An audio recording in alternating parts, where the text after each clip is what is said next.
కొత్త నిబంధనలో ఉన్న 27 పుస్తకాల్లో దాదాపుగా అర్ధ భాగం పౌలు రాసినటువంటి పుస్తకాలే ఉన్నాయి.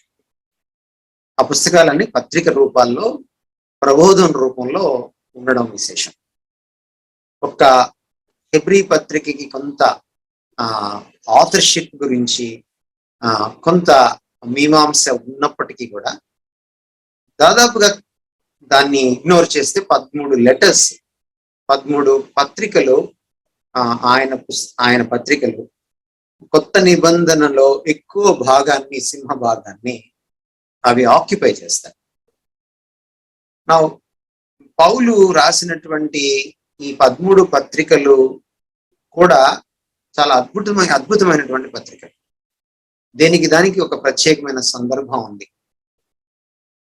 నా పౌలుతో ఉన్నటువంటి గొప్పతనం ఏంటంటే ఆయన పరిచర్య అంతటిలో కూడా క్రీస్తును ప్రతిబింబించాడు, క్రీస్తును ప్రస్ఫుటం చేశాడు, క్రీస్తును పైకెత్తాడు. అది జీవితంలోనైనా లేక అది పరిచర్యలోనైనా, అది పెదవులతో చెప్పేటప్పుడైనా, ప్రవర్తనలో చూపేటప్పుడైనా. సో క్రీస్తు గురించి చాలా అధికారికంగా మాట్లాడడానికి పౌలు అర్హుడు అని మనం చెప్పచ్చు. అంత అద్భుతమైనటువంటి వ్యక్తి పౌలు. మనకు తెలుసు పౌలు బ్యాక్గ్రౌండ్. నిజానికి క్రీస్తు మహాశక్తి, శిలువ శక్తి ఎంత గొప్పదో మనం అర్థం చేసుకోవడానికి పౌలు జీవితమే ఒక నిలువెత్తు సాక్ష్యం. ఏ సంఘాన్ని తాను ద్వేషించాడో, ఏ వ్యక్తిని తాను దేవుడు కాదనుకున్నాడో, ఏ వ్యక్తి ఒక నకిలీ మెస్సియలాగా మా మధ్యకు వచ్చి యూదు మత పునాదుల్ని పెకలిస్తున్నాడని భ్రమపడ్డాడో, ఏ వ్యక్తి ఫాలోయర్స్ ని, అనుచరుల్ని చిత్రహింసలకు గురి చేశాడో, కక్షతో కార్పణ్యంతో పనిచేశాడో, చివరికి ఆ వ్యక్తినే తన ప్రభువుగా అంగీకరించేటువంటి పరిస్థితి ఏర్పడింది. అక్కడే మనకి క్రీస్తు యొక్క శిలువ శక్తి, ఆయన పునరుద్ధాన శక్తి ఎంత గొప్పదో మనకు అర్థమవుతుంది. పౌలు దమస్కు మార్గంలో పడిపోయినప్పుడు ఆ క్రీస్తు ఆయనకు పరిచయం చేస్తున్న విధానం, అంతకంటే ముందు పౌలు ఆయనను ప్రశ్నించిన విధానం. పౌలుకి కళ్ళు కనపడట్లేదు, అతను వెలుగు మాత్రమే చూసి అంధుడైపోయాడు, గుర్రం మీద నుంచి కింద పడ్డాడు. మన 9వ అధ్యాయంలో ఆ వర్ణన అంతా మనకి కనపడుతుంది అపోస్తల కార్యాల్లో. ఆయన అడిగిన మొదటి ప్రశ్న, హూ ఆర్ యు లార్డ్? ప్రభువా నువ్వెవరు? ఆయన ఎవరో తెలియకుండానే ఆయన మహాశక్తిని చూడడం వల్ల పౌలు ప్రభువాని అప్రయత్నంగా సంబోధించినట్టుగా మనకు కనపడుతుంది. ఎందుకంటే పౌలు చెప్పుకున్నాడు, నేను హెబ్రియలకో హెబ్రియుడిని, హీబ్రూ ఆఫ్ ద హీబ్రూస్, బెన్యామిను గోత్రం నుంచి వచ్చిన వాడిని, నిష్ఠగల పరిసయ్యుడిని. ఇటువంటి నిష్ఠా గరిష్టత ఉన్నటువంటి, భక్తి ప్రపత్తత ఉన్నటువంటి ఒక యూదుడు అదునాయ్ అని అనడము, అది కూడా అలాంటి పరిస్థితుల్లో చాలా కష్టమైనటువంటి పని. అది పౌలు లాంటి వ్యక్తిత్వానికి అది చాలా కష్టమైన పని. బట్ అంటే ఎఫర్ట్లెస్ గా, అప్రయత్నంగానే తాను ప్రభువాని పిలిచాడు. దెన్ జీసస్ ఆన్సర్డ్, యేసుక్రీస్తు వారి జవాబు ఏంటంటే, నీవు హింసిస్తున్న సంఘాన్ని, క్రీస్తు అంటే సంఘంతో మమేకమవుతూ మాట్లాడారు ఆయన.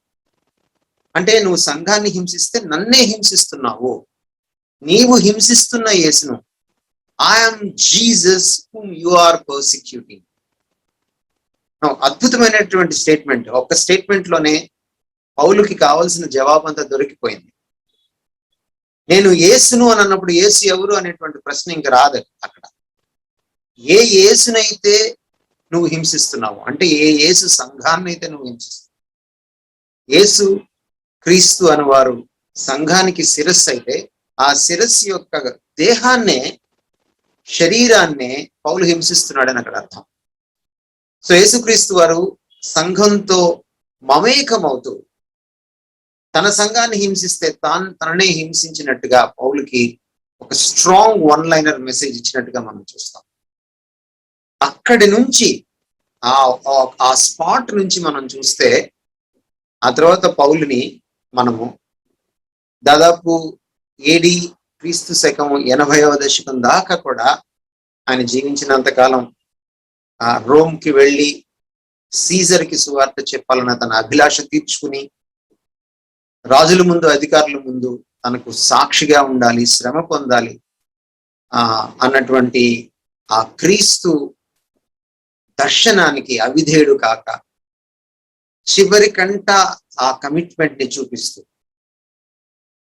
అక్కడికి వెళ్ళి పరమపదించినటువంటి హతసాక్షి అయిపోయినటువంటి పౌలుని మనం చూస్తే, అంటే డమస్కస్ నుంచి రోమ్ వరకు, దమస్క్ నుంచి రోమ్ నగరం వరకు.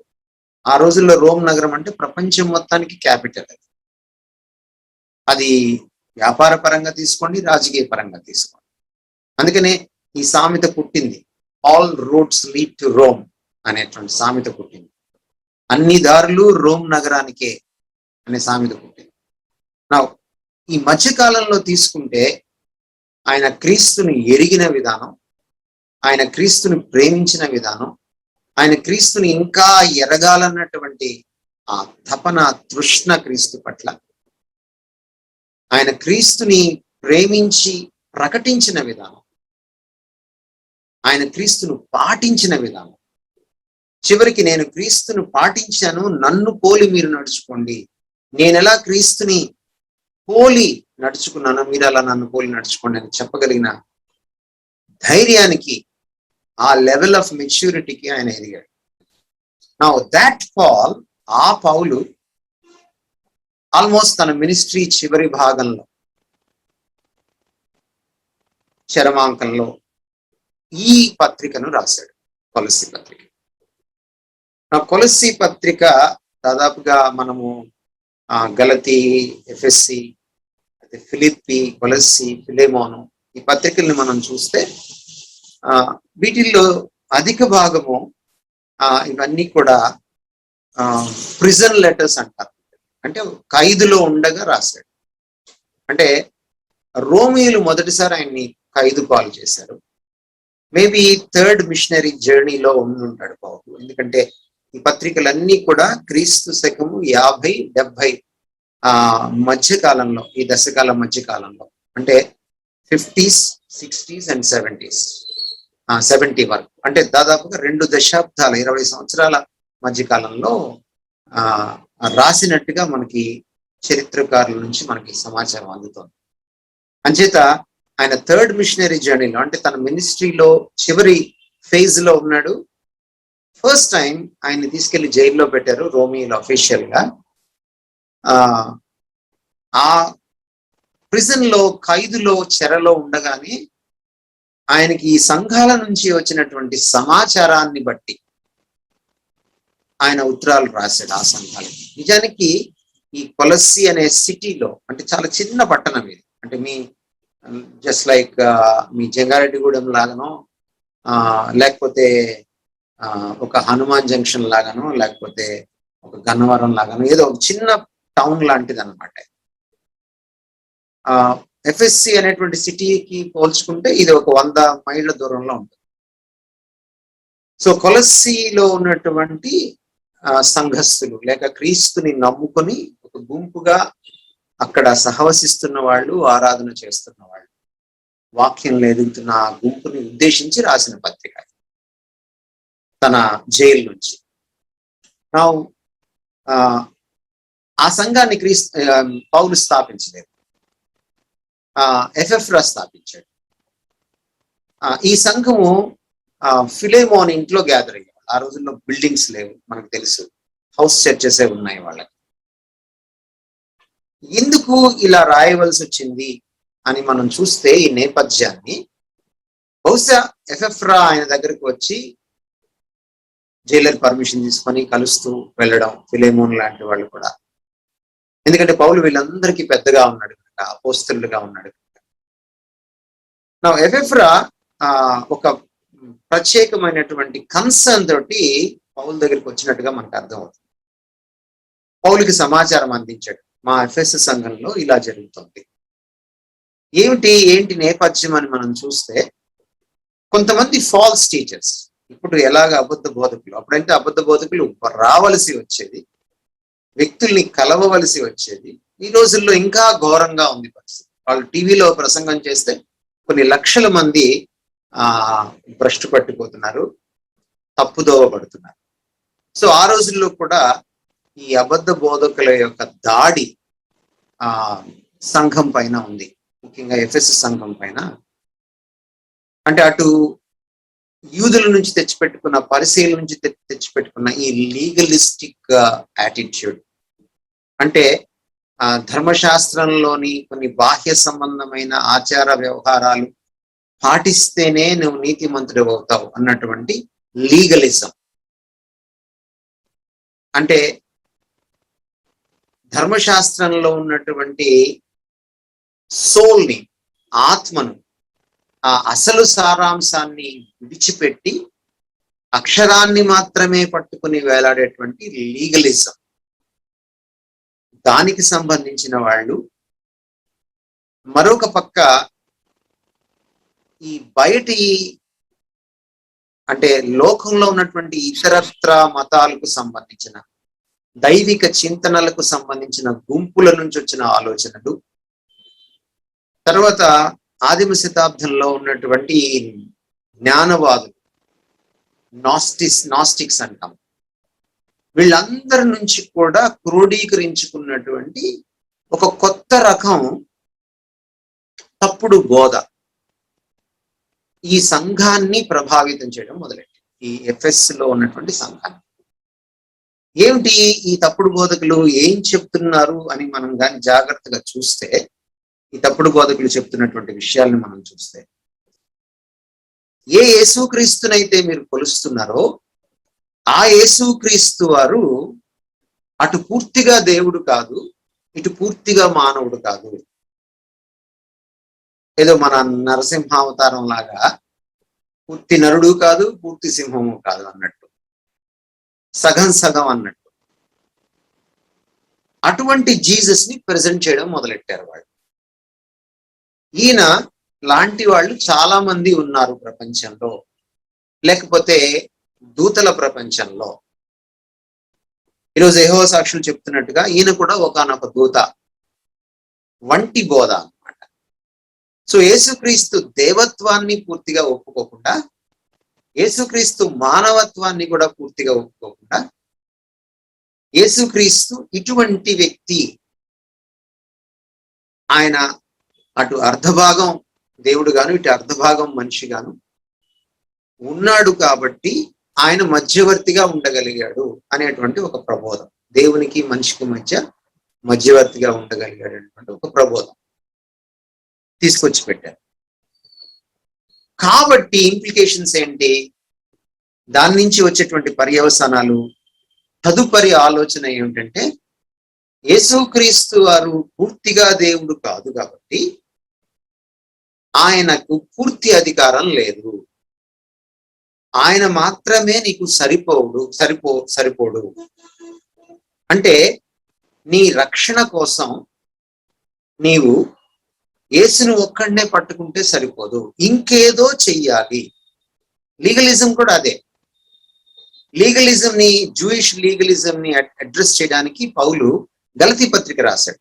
అంటే వాళ్ళు ఏం చెప్పారు, మీరు యేసుక్రీస్తుని పట్టుకుంటే సరిపోదు, మారు మనసు పొంది బాప్తిస్మం తీసుకుంటే సరిపోదు, మీరు సున్నతి కూడా చేయించుకోవాలి, లేకపోతే మీకు మీ విశ్వాసం పరిపూర్ణం అవదు, మీరు పరలోక రాజ్యాన్ని పొందలేరు అని ఎలా బోధించారో, గలతీ టౌన్ లో లేక ఆ సిటీలో క్రైస్తవులకి యూదుల నుంచి వచ్చినటువంటి తప్పుడు బోధకులు ఇక్కడ కూడా క్రీస్తుకి ఏదో మరొకటి కావాలి, క్రీస్తు ఒక్కడే సరిపోడు అన్నటువంటి భావన స్ఫురించేలా వాళ్ళు ప్రబోధం చేశారు. ఈ దుర్బోధ ప్రభావం రోజు రోజుకి అధికమవడం వల్ల సంఘంలో ఉన్నటువంటి క్రైస్తవులు కూడా, అవును క్రీస్తు ఒక్కడే సరిపోడేమో, ఆయన అధికారం, ఆయన సామర్థ్యం చాలదేమో అని నమ్మే పరిస్థితికి వెళ్ళిపోయారు.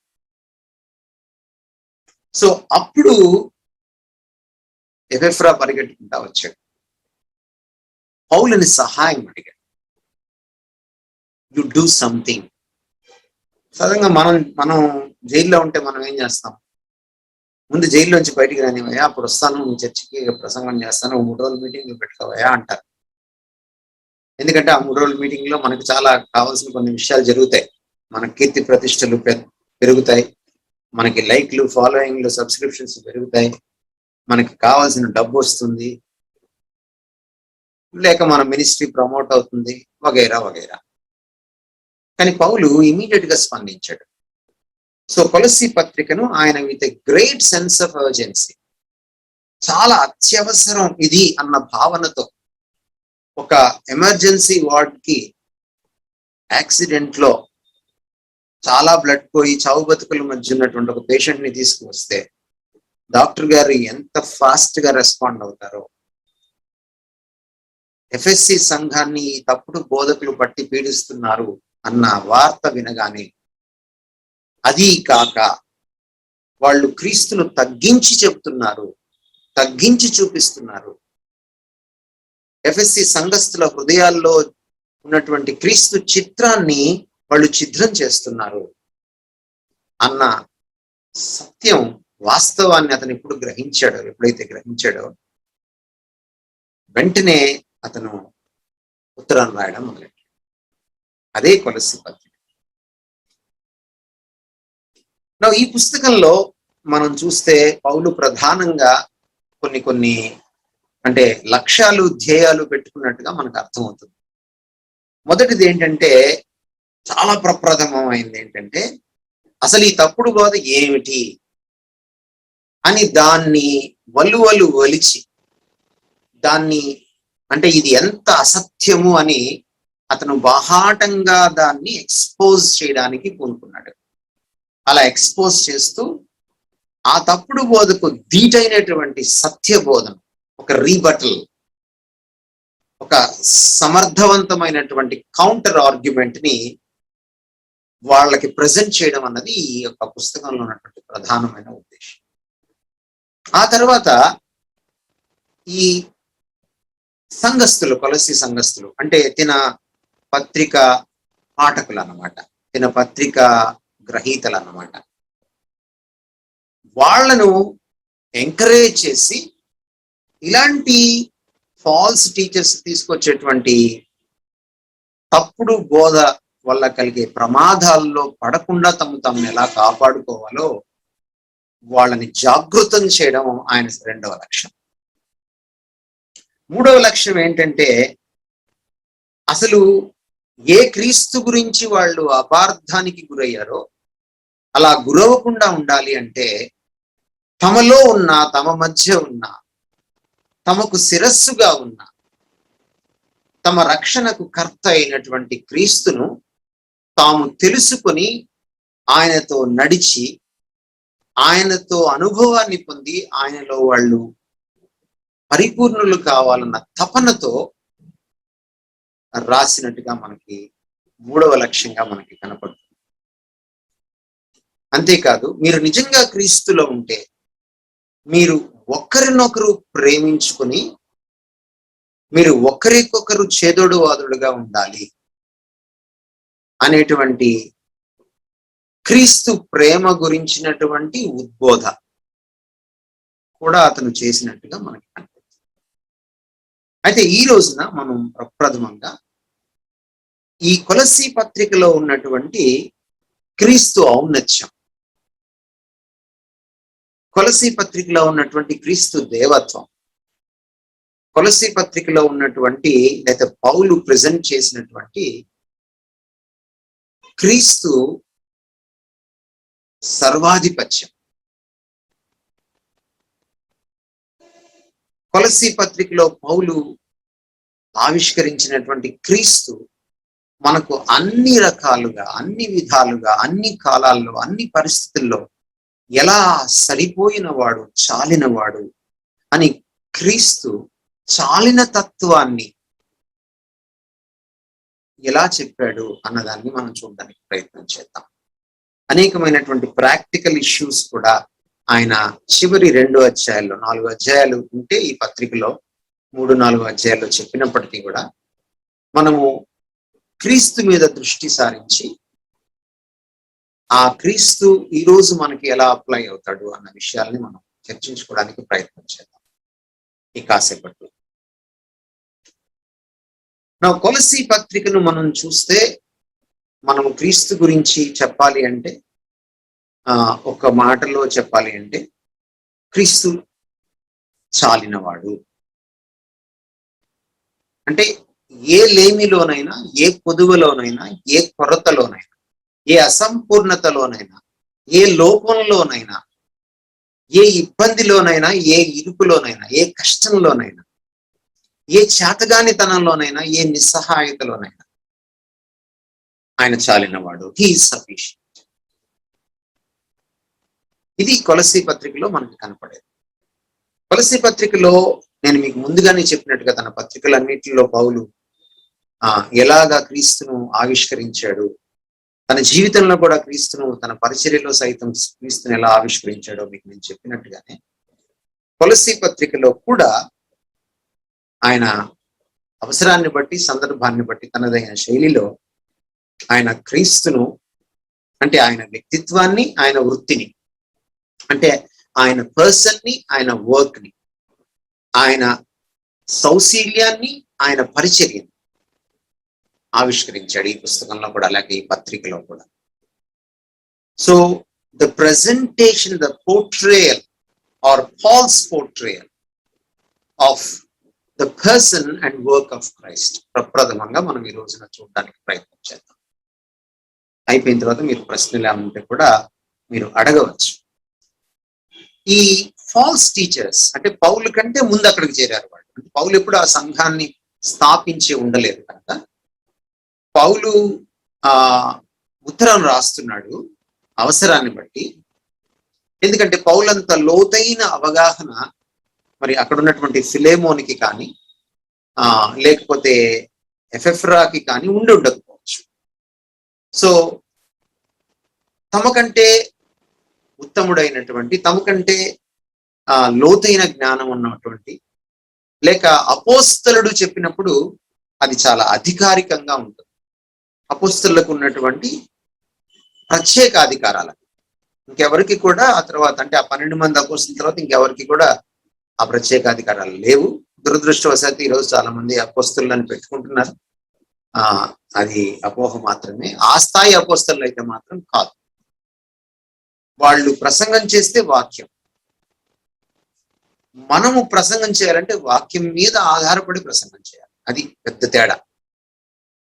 సో బహుశా because of his apostleship, his authority, unique అథారిటీని బట్టి కూడా ఎఫెఫ్రా కానీ లేకపోతే ఆ కొలసీ సంఘస్థులు కానీ పెద్దలు కానీ ఆయన సహాయం కోరుండవచ్చు, ఆయన ఇన్వాల్వ్మెంట్ ని కోరుండవచ్చు.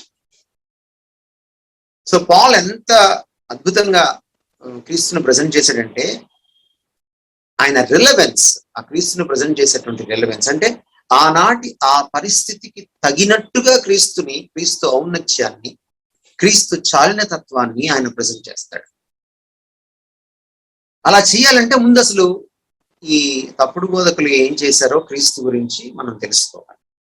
క్రైస్తవ సత్యంలో, మూల సత్యాలైనటువంటి సత్యంలో అత్యంత కీలకమైంది క్రీస్తు వ్యక్తిత్వం, క్రీస్తు పరిచర్య, the person and work of Christ. క్రీస్తుని తీసివేస్తే క్రైస్తవం లేదు. క్రైస్తవం మూల పురుషుడు ఆయన, క్రైస్తవం మూలాంశం ఆయన, క్రైస్తవ ప్రబోధానికి కూడా ఆయన మూలాంశమే. క్రైస్తవ్యానికి ఆయన పునాది, ఆ పునాది తప్ప వేరొక పునాది వేయడానికి లేదని చెప్పబడింది. అంటే ఈ కొలసీ సంఘాన్ని దర్శించినటువంటి మొదటి శతాబ్దంలో దర్శించినటువంటి ఈ ఎవరైతే ఫాల్స్ టీచర్స్, దుర్బోధకులు ఉన్నారో వాళ్ళు ఏం చేశారంటే కనీసం 3 విషయాలు వాళ్ళు చేశారన్నమాట. 3 విషయాల్లో, 3 ఏరియాస్ లో గలిబిలిని సృష్టించారు. ఒకటి, క్రీస్తు దేవత్వం పైన అనుమానం పడుసూపేలా చేశారు. అంటే క్రీస్తు దేవుడు కాదేమో, దేవుడు కంటే కించిత్ తక్కువ వాడేమో, అన్న భావన స్ఫురించేలా ప్రభావం చేశారు. రెండవది, క్రీస్తు దేవత్వం గురించే కాదు, క్రీస్తు సర్వాధిపత్యం గురించి కూడా. క్రీస్తు సర్వాధిపతి కాదు, ఆయన అధికారానికి లిమిటేషన్ ఉంది. ఆయన తన పరిధిలోనే అధికారం చేయగలడు. కాబట్టి అంటే ఆయన దేవుడు కాదు, పరిపూర్ణ అధికారం ఉన్నవాడు కాదు, కనుక ఆయన మనకి చాలిన వాడు కాదు, ఇంకేదో కావాలి. కాబట్టి మూడవది, ఆయన చాలిన తత్వం పైన. కాబట్టి ఆయన దేవత్వం, ఆయన సర్వాధిపత్యం, ఆయన చాలిన తత్వం, his divinity, his sovereignty and his sufficiency, ఈ మూడిటి మీద వాళ్ళు దాడి చేశారు. అందుకనే పౌలు కొలస్సీ పత్రికను రాస్తూ ప్రధానంగా క్రీస్తు వ్యక్తిత్వం మీద, పరిచర్య మీద దృష్టిని పెడుతూ ఈ మూడిటిని, అంటే ఈ మూడు విషయాల్ని, క్రీస్తుకు సంబంధించిన ఈ మూడు విషయాలు, ఆయన డివినిటీ దేవత్వం, ఆయన సావరెంటీ ఆయన సర్వాధిపత్యం, ఆయన సఫిషియన్సీ ఆయన చాలిన తత్వం గురించి నొక్కి ఒక్కాణించి ఈ 4 అధ్యాయాల్లో మాట్లాడారు. అది మనం చూస్తాం. అందువలనే కొలస్సీ పత్రిక చదువుతున్నప్పుడు క్రీస్తు ఔన్నత్యం, క్రీస్తు సమృద్ధి, క్రీస్తు గొప్పతనం, క్రీస్తు చాలినతనం, క్రీస్తు దేవత్వం మనకి దర్శనమిస్తాయి ఈ విషయాలు. ఇంకా చెప్పాలంటే పౌలు ఏం చెప్పుకున్నాడంటే, అసలు క్రీస్తు ఇలాంటి వాడు కాబట్టే, అంటే ఈ తప్పుడు బోధకులు ఏదైతే చెబుతున్నారో దానికి భిన్నమైన క్రీస్తు కాబట్టే, అంటే తప్పుడు బోధకులు ఆయన దేవుడు కాదు, కించిత్ తక్కువ వాడు అని చెప్తున్నారు. కాదు, ఈయన పరిపూర్ణంగా దేవుడు. మీరు కొలస్సీ పత్రిక 2:9 చదివితే, దేవుని యొక్క సర్వ సంపూర్ణత శరీరంలో క్రీస్తులో నివసిస్తోంది అని అంటాడు, వసిస్తోంది అంటాడు. So the complete divinity of God dwells bodily in this person called Jesus Christ అని చెబుతాడు. కాబట్టి ఈ తప్పుడు బోధకులు ప్రజెంట్ చేసే నకిలీ క్రీస్తుకి విరుద్ధమైనటువంటి, భిన్నమైనటువంటి, అతీతమైనటువంటి అసలు సిసలు క్రీస్తు ఇతను కాబట్టే, ఈ నజరేయుడైన యేసు కాబట్టే నా పరిచర్యకు ఆయన కన్విక్షన్ అయ్యాడు అని కూడా చెప్పుకుంటాడు పౌలు. ఎందుకంటే నేను ఎటువంటి వాడినో మీకు తెలుసు కదా. నేను ఈ క్రీస్తును ద్వేషించిన వాడిని. వీళ్ళు చెబుతున్నట్టుగా ఈ క్రీస్తు సగం దేవుడో, తక్కువ దేవుడో, లేక చాలని దేవుడో, లేక సర్వాధిపత్యం లేనివాడో అయి ఉంటే నేను ఈ రోజున ఈ మినిస్ట్రీలో ఇంత కష్టపడి ఉండేవాడిని కాదు. ఇన్ని డొక్కా మొక్కలు తినాల్సిన పని నాకుండేది కాదు. తను చెప్పుకుంటాడు తన పత్రికల్లో, తాను దొంగల చేత దొంగిలింపబడ్డాడు, దోపిడీకి గురయ్యాడు, బద్దలైనటువంటి పరిస్థితులు ఆయనకున్నాయి. అనేక మార్లు కొట్టబడ్డాడు, హింసించబడ్డాడు, రాళ్ళెత్తి ఆయన కొట్టారు. యూదులు అనేక సార్లు ఆయన్ని అసాసినేట్ చేయాలని, ఆయన్ని ఎలాగైనా అంతమొందించని ప్లాట్లు వేశారు. విఫలమైనప్పటికీ కూడా అపార్థానికి గురయ్యాడు. ఒంటరివాడైపోయిన పరిస్థితులు, తోటి సోదరులే, తోటి వాళ్ళే, నా అనుకున్న వాళ్ళే వెన్నుపోట్లు పొడిసిన పరిస్థితులు. ఇదంతా నేను పడాల్సిన పని లేదు. ఒకవేళ క్రీస్తు వాళ్ళు చెబుతున్న లాంటి వాడు అయితే అని కూడా ఆయన చెప్తూ ఉన్నాడు. మీరు ఒకసారి 1వ అధ్యాయం కొలస్సీ పత్రిక 27, 28, 29 ఎవరైనా చదవండి దయచేసి. 1వ అధ్యాయము 27, 28, 29.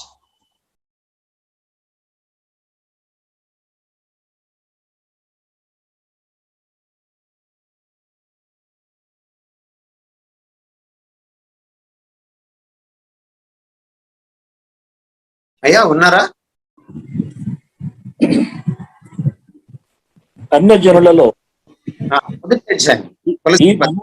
ఈ మర్మ యొక్క మహిమైశ్వర్య మెట్టుతో అది అనగా నీయందున్న క్రీస్తు మహిమ నిరీక్షణై ఉన్నాడను సంగతిని దేవుడు తన పరిశుద్ధులకు తెలియపరచగోరి ఇప్పుడు ఆ మర్మమును వారికి బయలుపరచాను. ప్రతి మనుషుణ్ణి క్రీస్తునందు సంపూర్ణునిగా చేసి ఆయన ఎదుట నిలబెట్టవలనని సమస్త విధములైన జ్ఞానముతో మేము ప్రతి మనుషునికి బుద్ధి చెప్పుచ్చు, ప్రతి మనుషునికి బోధించచ్చు, ఆయనను ప్రకటించుచున్నాము. ఈ క్రీస్తునే నేను ప్రకటిస్తున్నాను. ఈ క్రీస్తు మీరు పరిపూర్ణులు కావాలన్నది నా తపన. పౌలు చెప్తున్న ఈ క్రీస్తు ఏమాత్రం తక్కువ వాడైతే నిష్ఠాగరిష్ఠుడైన యూదుడు మారు మనసు పొందేవాడు కాదు. యూదుడు ఒకవేళ మారు మనసు పొందిన అందులో కొనసాగేవాడు కాదు, ఇంత అద్భుతమైనటువంటి సేవ చేసేవాడు కాదు, చివరికి హతసాక్షి అయ్యేవాడు కాదు. సో నా లైఫ్ కూడా దీనికి ఒక ఎగ్జాంపుల్ అని చెప్తున్నాడు. నేను ఈ పరిచర్యలో కొనసాగడానికి లేక ఆ పరలోక దర్శనానికి నిరంతరము విధేయుడినవుతూ ఎన్నడూ అవిధేయుడిని కాకుండా ఉండడానికి నాకు ఇది పురికొల్పు. This has become my conviction. చాలా మంది పరిచర్య ఎలా చేస్తారండి? పోటీగా చేస్తారు. అదే మన దేశంలో మనం చూస్తే, ముఖ్యంగా ఆంధ్రదేశంలో తెలుగు రాష్ట్రాల్లో మనం చూస్తుంటే, చర్చి గోడ పక్కనే ఇంకో చర్చి పెడతారు, అవసరం లేదు.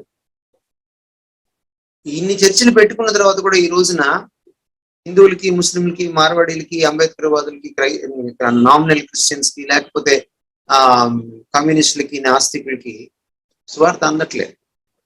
ఎందుకంటే ఈ పోటీతత్వం వల్ల we forgot to do our fundamental duty.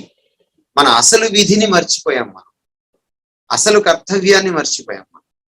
But పౌలుకి actual గా ఆయన ఇన్స్పిరేషన్, ఆయన కన్విక్షన్ ఫర్ మినిస్ట్రీ ఇలాంటివి కాదు. కక్షచేతనం, మిషచేతనం ఆయన పని చేయట్లేదు. ఆయనకి the very person of Christ is his conviction. ఆ వ్యక్తిని ఆయన ఎన్కౌంటర్ చేశాడు, ఆ వ్యక్తిని ఆయన అనుభవించాడు, ఆ వ్యక్తితో ఆయన నడిచాడు, నడుస్తున్నాడు. ఆ వ్యక్తిని ప్రతిరోజు ఆయన సన్నిధిని ఆస్వాదిస్తున్నాడు, ఆయన సహవాసాన్ని ఆస్వాదిస్తున్నాడు. కనుక ఈ క్రీస్తుని మీరు ఎలా విస్మరిస్తారు, తక్కువగా చూస్తారు అని కొలస్సీ సంఘానికి ఆయన రాయడం మనం చూస్తాం. అంటే ఆయన దేవత్వం, ఆయన సర్వాధిపత్యం, ఈ రెండుటిని బట్టే ఆయన చాలిన తత్వం ఉంది. చూడండి, ఈ మూడు విషయాల్ని ప్రజెంట్ చేస్తూ పౌలు తప్పుడు బోధకులకు ఒక కౌంటర్ ఆర్గ్యుమెంట్ గా ప్రజెంట్ చేస్తూ ఈ మూడిటికి మధ్య ఉన్నటువంటి ఆయన ఆ సంబంధం చూడండి. The sufficiency of Christ, or one with the భాషలో చెప్పాలంటే ద రిచ్నెస్ ఆఫ్ క్రైస్ట్, యేసుక్రీస్తు వారి ఔన్నత్యం. నా యేసుక్రీస్తు వారు చాలిన దేవుడు అని చెప్పాలంటే దానికి రెండు పునాదులు. మొదటి పునాది ఆయన దేవుడు, రెండవ పునాది ఆయన సర్వాధికారి. If he is in small amounts lesser than God, or in small amounts lesser than a sovereign Lord, he cannot be sufficient to the church, he cannot be sufficient to the world, he cannot be sufficient to bring salvation. ఆ విషయాలు కూడా చర్చిస్తాడు ఆయన. అటు ప్రపంచానికి కానీ, ఇటు సంఘానికి కానీ, లేక మనందరికీ రక్షణ తెచ్చిపెట్టడానికి కానీ, నరునికి దేవునికి మధ్య మధ్యవర్తిగా ఉండడానికి కానీ ఆయన చాలినవాడు కాదు అవుతాడు. చాలినవాడుగా ఉండలేడు ఆయన, చాలినవాడుగా మిగిలిపోతాడు. But because of the fact that he is fully God and he is absolutely sovereign, he is sufficient. ఆయన పూర్తిగా దేవుడు కనుక, ఆయన అంతిమంగా ప్రభువు కనుక, సర్వాధిపత్యం వహించేవాడు కనుక ఆయన మనందరికీ సరిపోయేవాడు. అంటే అది కరోనా కావచ్చు, దానికి మించిన కరోడా రావచ్చు, ఆయన మనకి సరిపోయిన వాడు. నేను ఒక మరణ శయ్యపైకి వెళ్ళిపోవచ్చు, ఆయన నాకు చాలిన వాడు. అది పౌలు చెప్పదలిచింది అట్ ఎ పర్సనల్ లెవెల్. నాకు కొన్ని భయాలు నన్ను పట్టి పీడిస్తూ ఉండొచ్చు, ఆయన నాకు చాలిన వాడు. లేక నేను పరలోకానికి వెళ్ళడానికి నన్ను తీసుకువెళ్ళగలిగిన సమర్థుడు. నా బలహీనతలు నేను జయించలేకపోవచ్చు, కానీ ఆయన నాకు చాలిన వాడు. ఆయనతో కలిస్తే ఆయన శక్తితో నేను నా బలహీనతలను జయించగలను. నాకు మాట్లాడడం చేత కాకపోవచ్చు మోషేలా, కానీ ఆయన చాలిన వాడు. ఆయన నాతో ఉంటే నేను ఒక పెద్ద స్పీకర్ని కాగలను. ఆయన నాకు చాలిన వాడు. నేను ఎన్నిసార్లు రాసిన ఆ పరీక్ష తప్పుతూ ఉండొచ్చు, కానీ ఆయన నాకు చాలిన వాడు. With him I can pass through the exam successfully. అది పౌలు చెప్పదలిచింది. అయితే ఈ చాలిన తత్వం దేని మీద ఆధారపడిందంటే ఆయన దేవత్వం, ఆయన సర్వాధిపత్యం మీద ఆధారపడింది అన్న విషయాల్ని చాలా సుస్పష్టంగా చెప్పడం మనం చూస్తాం. So this is the Christology of the book of Colossians or the epistle called Colossians. మనము ఈ పుస్తకాన్ని మనం చూస్తూ ఉంటే మనకి ఇంకా కొన్ని విషయాలు ఏం కనపడతాయంటే, యేసుక్రీస్తు వారిని పరిపూర్ణ దేవుడుగాను, యేసుక్రీస్తు వారిని అంతిమ సర్వాధికారిగాను, యేసుక్రీస్తు వారిని అందరికీ చాలిన వాడుగాను ప్రజెంట్ చేస్తున్న పౌలు కనీసం అంటే 3 విధాలుగా క్రీస్తును ప్రజెంట్ చేస్తాడు. అంటే ఈ 3 థీమ్స్ ని 3 కోణాల్లోంచి ఆయన ప్రజెంట్ చేయడం మనం చూస్తాం. ఒకటి with relationship to God or with reference to God. రెండవది with reference to the world. మూడవది with reference to the church. ఈ సర్వాధికారి, సర్వేశ్వరుడు లేక చాలినటువంటి సర్వసమృద్ధి కలిగిన ఈ క్రీస్తుని అటు దేవునికి కనెక్ట్ చేస్తూ, ఇటు సంఘానికి కనెక్ట్ చేస్తూ, అటు ప్రపంచానికి కనెక్ట్ చేస్తూ, విత్ రిఫరెన్స్ టు గాడ్ ఆయన ఎవరు, with reference to the world ఆయన ఎవరు, with reference to the church ఆయన ఎవరు అని చాలా అద్భుతంగా ప్రజెంట్ చేశాడు పౌలు అన్న విషయం మనం అర్థం చేసుకోవాలి. మొదటి 2 చాప్టర్స్ లో, మొదటి 2 అధ్యాయాల్లో కొలసీ పత్రికలో, అంటే 1-2 అధ్యాయాల్లో ఆయన క్రీస్తు దేవత్వాన్ని, క్రీస్తు సర్వాధిపత్యాన్ని, క్రీస్తు చాలినతనాన్ని with reference to God and with reference to the world ఆయన ప్రజెంట్ చేశాడు. With reference to the world, ప్రపంచానికి ఆయన ముడిపెట్టి క్రీస్తును ప్రజెంట్ చేస్తున్నప్పుడు ఆయన అటు దూతల లోకాన్ని, ఇటు దయ్యాల లోకాన్ని, ఇటు భూలోకాన్ని, మానవ లోకాన్ని కూడా ఆయన స్పృశించాడు. అంటే ఇంకొక మాట చెప్పాలి అంటే చాలా సులభంగా, ఆయన దూతల కంటే, దయ్యాల కంటే, ఈ లోకంలో ఉన్నటువంటి మానవుల అధికారం కంటే ఉన్నతుడు, వీరందరినీ పరిపాలించేవాడు, వీరందరినీ చెప్పు చేతుల్లో పెట్టుకునేవాడు అన్నది చెప్పుకుంటూ వచ్చాడు. మూడవ థీమ్ అంటే కోణం విత్ రిఫరెన్స్ టు చర్చ్ మాట్లాడేటప్పుడు ఆ సంఘానికి ఆయన ఎలా శిరస్సు అయ్యాడు, అంతకంటే ముందు ఆ సంఘాన్ని తన స్వరక్తం ఇచ్చి ఎలా కడుక్కున్నాడు, ఆ సంఘంతో తనకున్న సంబంధం ఏంటి, సంఘానికి తానేమవుతాడు, ఆ సంఘం ద్వారా ఈ లోకంలో ఏం సాధిస్తాడు అన్న విషయాల్ని ఆవిష్కరించాడు పౌలు.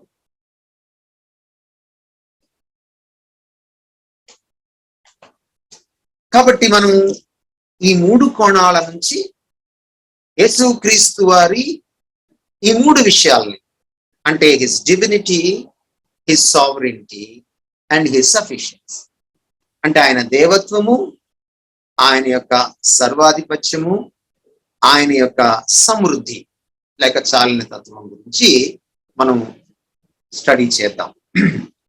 హిస్ డివినిటీ అని అన్నప్పుడు మనం ఆయన వ్యక్తిత్వం మీద ఫోకస్ పెడుతున్నాం.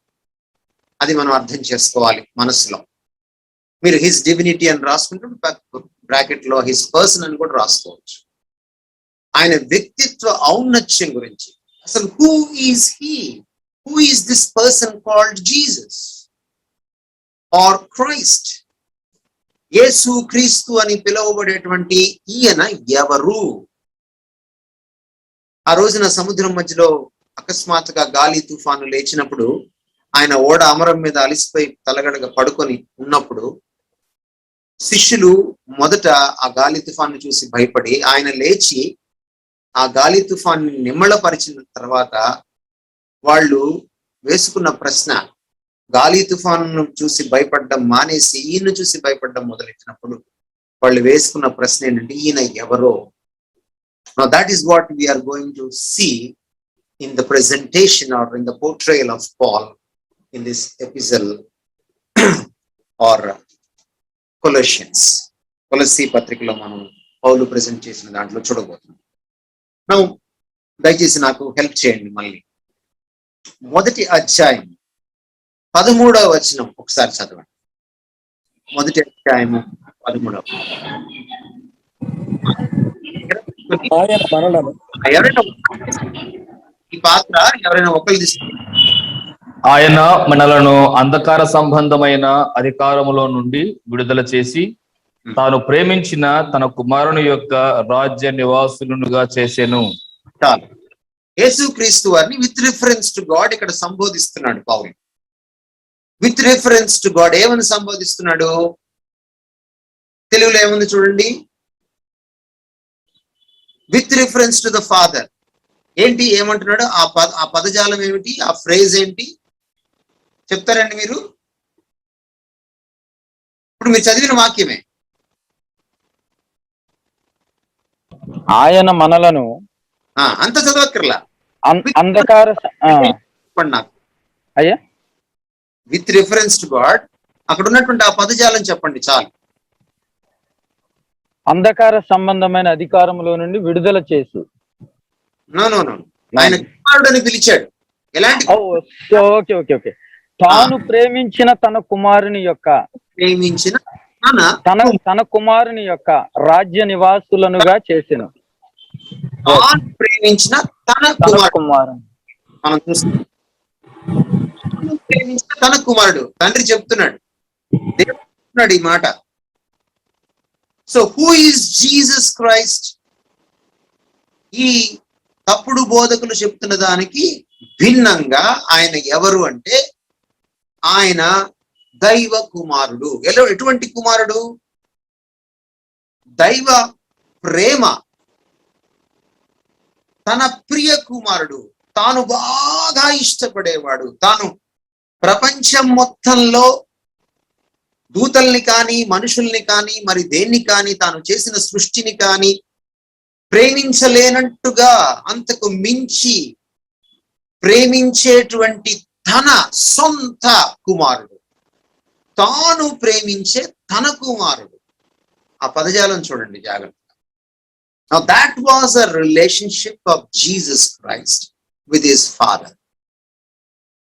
Now ఎప్పుడైతే ఈ ఫాదర్ సన్ రిలేషన్షిప్, ఇక్కడ కుమారుడు అనగానే it implies that God is his father.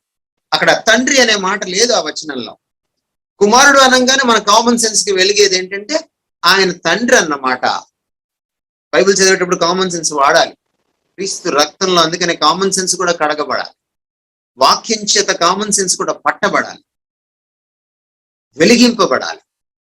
So common sense ని, క్రిస్టియన్ కామన్ సెన్స్ బయటవాడి కామన్ సెన్స్ కంటే ఇంకా బాగా పని చేయాలి.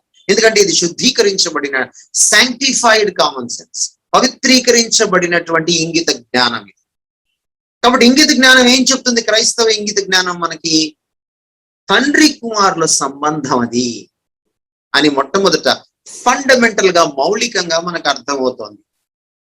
తండ్రి కుమారుల సంబంధం. తండ్రి కుమారుల సంబంధంలో మనం ఇక్కడ కొంచెం ఆలోచించాలి, కొంచెం లోతుగా తీసుకువెళ్తున్నాను మిమ్మల్ని.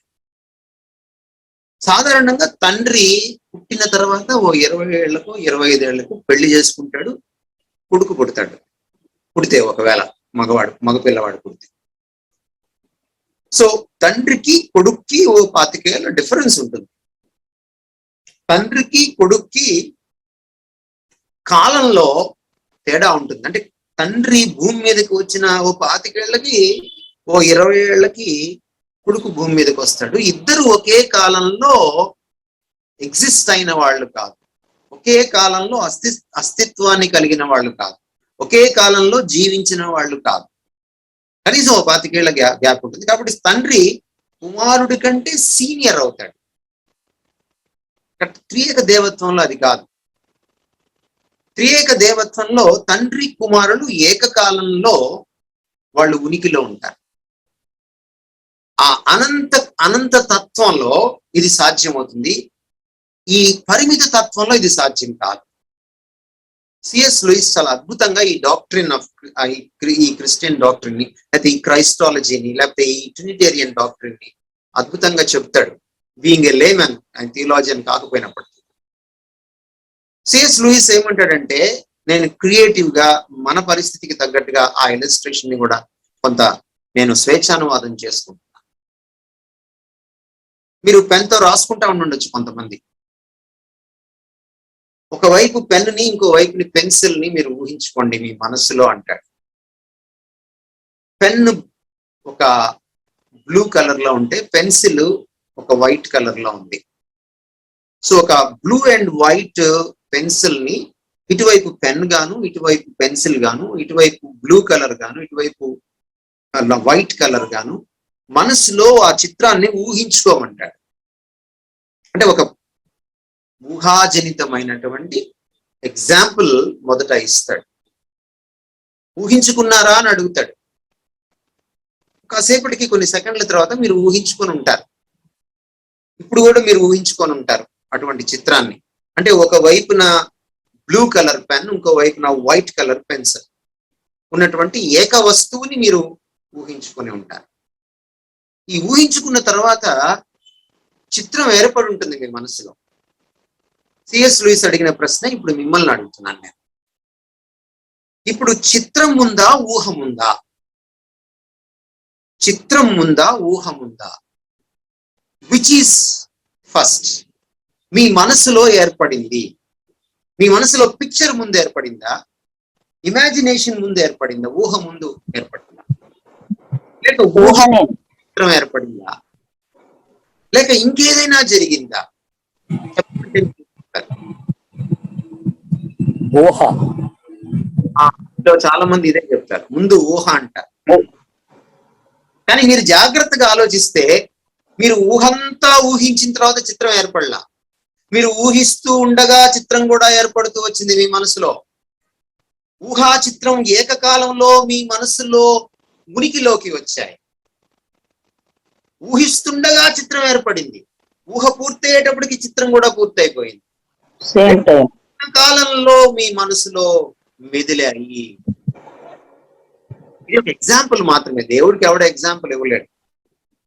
రవిశేఖర్ అన్నట్టుగా థియాలజీలో అతి కష్టమైన ప్రశ్నల్లో ఒకటి ఏంటంటే, దేవుణ్ణి నిర్వచించు, ఆ నిర్వచనానికి ఒక 2 ఉదాహరణలు ఇవ్వు. ఇది చాలా కష్టమైన పని, అసాధ్యమైనటువంటి జవాబు చెప్పలేని పరిస్థితి. బట్ ఇది మన తలకాయకి అర్థం కావడానికి మాత్రమే ఉదాహరణను మనం అర్థం చేసుకోవాలి. ఉదాహరణలకు ఎప్పుడు కూడా లిమిటేషన్స్ ఉంటాయి. ఉదాహరణే అంతా కాదు. ఉదాహరణ ఉదాహరించడానికే, విషయాన్ని తలకెక్కించడానికే. కాబట్టి మనసులో మనం అనంతంగా ఊహించగలం. కాబట్టి మనస్సు ఒక లిమిటేషన్ లేకుండా ఆలోచిస్తాం. కాబట్టి అంటే రిలేటివ్లీ ఇన్ఫైనట్. ఇటువంటి మనసులో ఊహా చిత్రము ఒక్కసారి ఏర్పడింది. అంటే ఇక్కడ ఊహ ఏమిటి? ఊహ వల్ల చిత్రం కలిగింది. ఊహ చిత్రాన్ని కనింది. మనం అప్పుడప్పుడు అంటాం కలగన్నాను అంటాం. దానికి ప్రసవ వేదన, మెటర్నిటీ వార్డు, గైనకాలజిస్టు అక్కర్లేదు. కలని పురుషులు కూడా కనవచ్చు.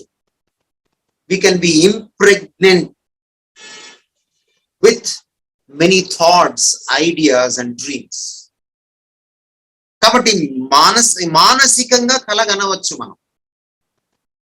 అప్పుడప్పుడు అంటుంటాం అమరావతి చంద్రబాబు నాయుడు గారి మానస పుత్రిక అంటాం. అంటే పాపం ఆయన ఏదో పురిటి నొప్పుల ద్వారా ఆ పుత్రికను కనలేదు. అది పదజాలం అది. కాబట్టి మనసులో మన ఊహ మన చిత్రాన్ని కన్నది. నేడు నేను నిన్ను కని ఉన్నాను అన్నాడు దేవుడు. అనంత ప్రపంచంలో, అనంత తత్వంలో తండ్రి కుమారుడు మనకు భిన్నంగా, ఇక్కడ తండ్రి కుమారులకు భిన్నంగా ఏకకాలంలో ఉండడానికి అవకాశం ఉంది.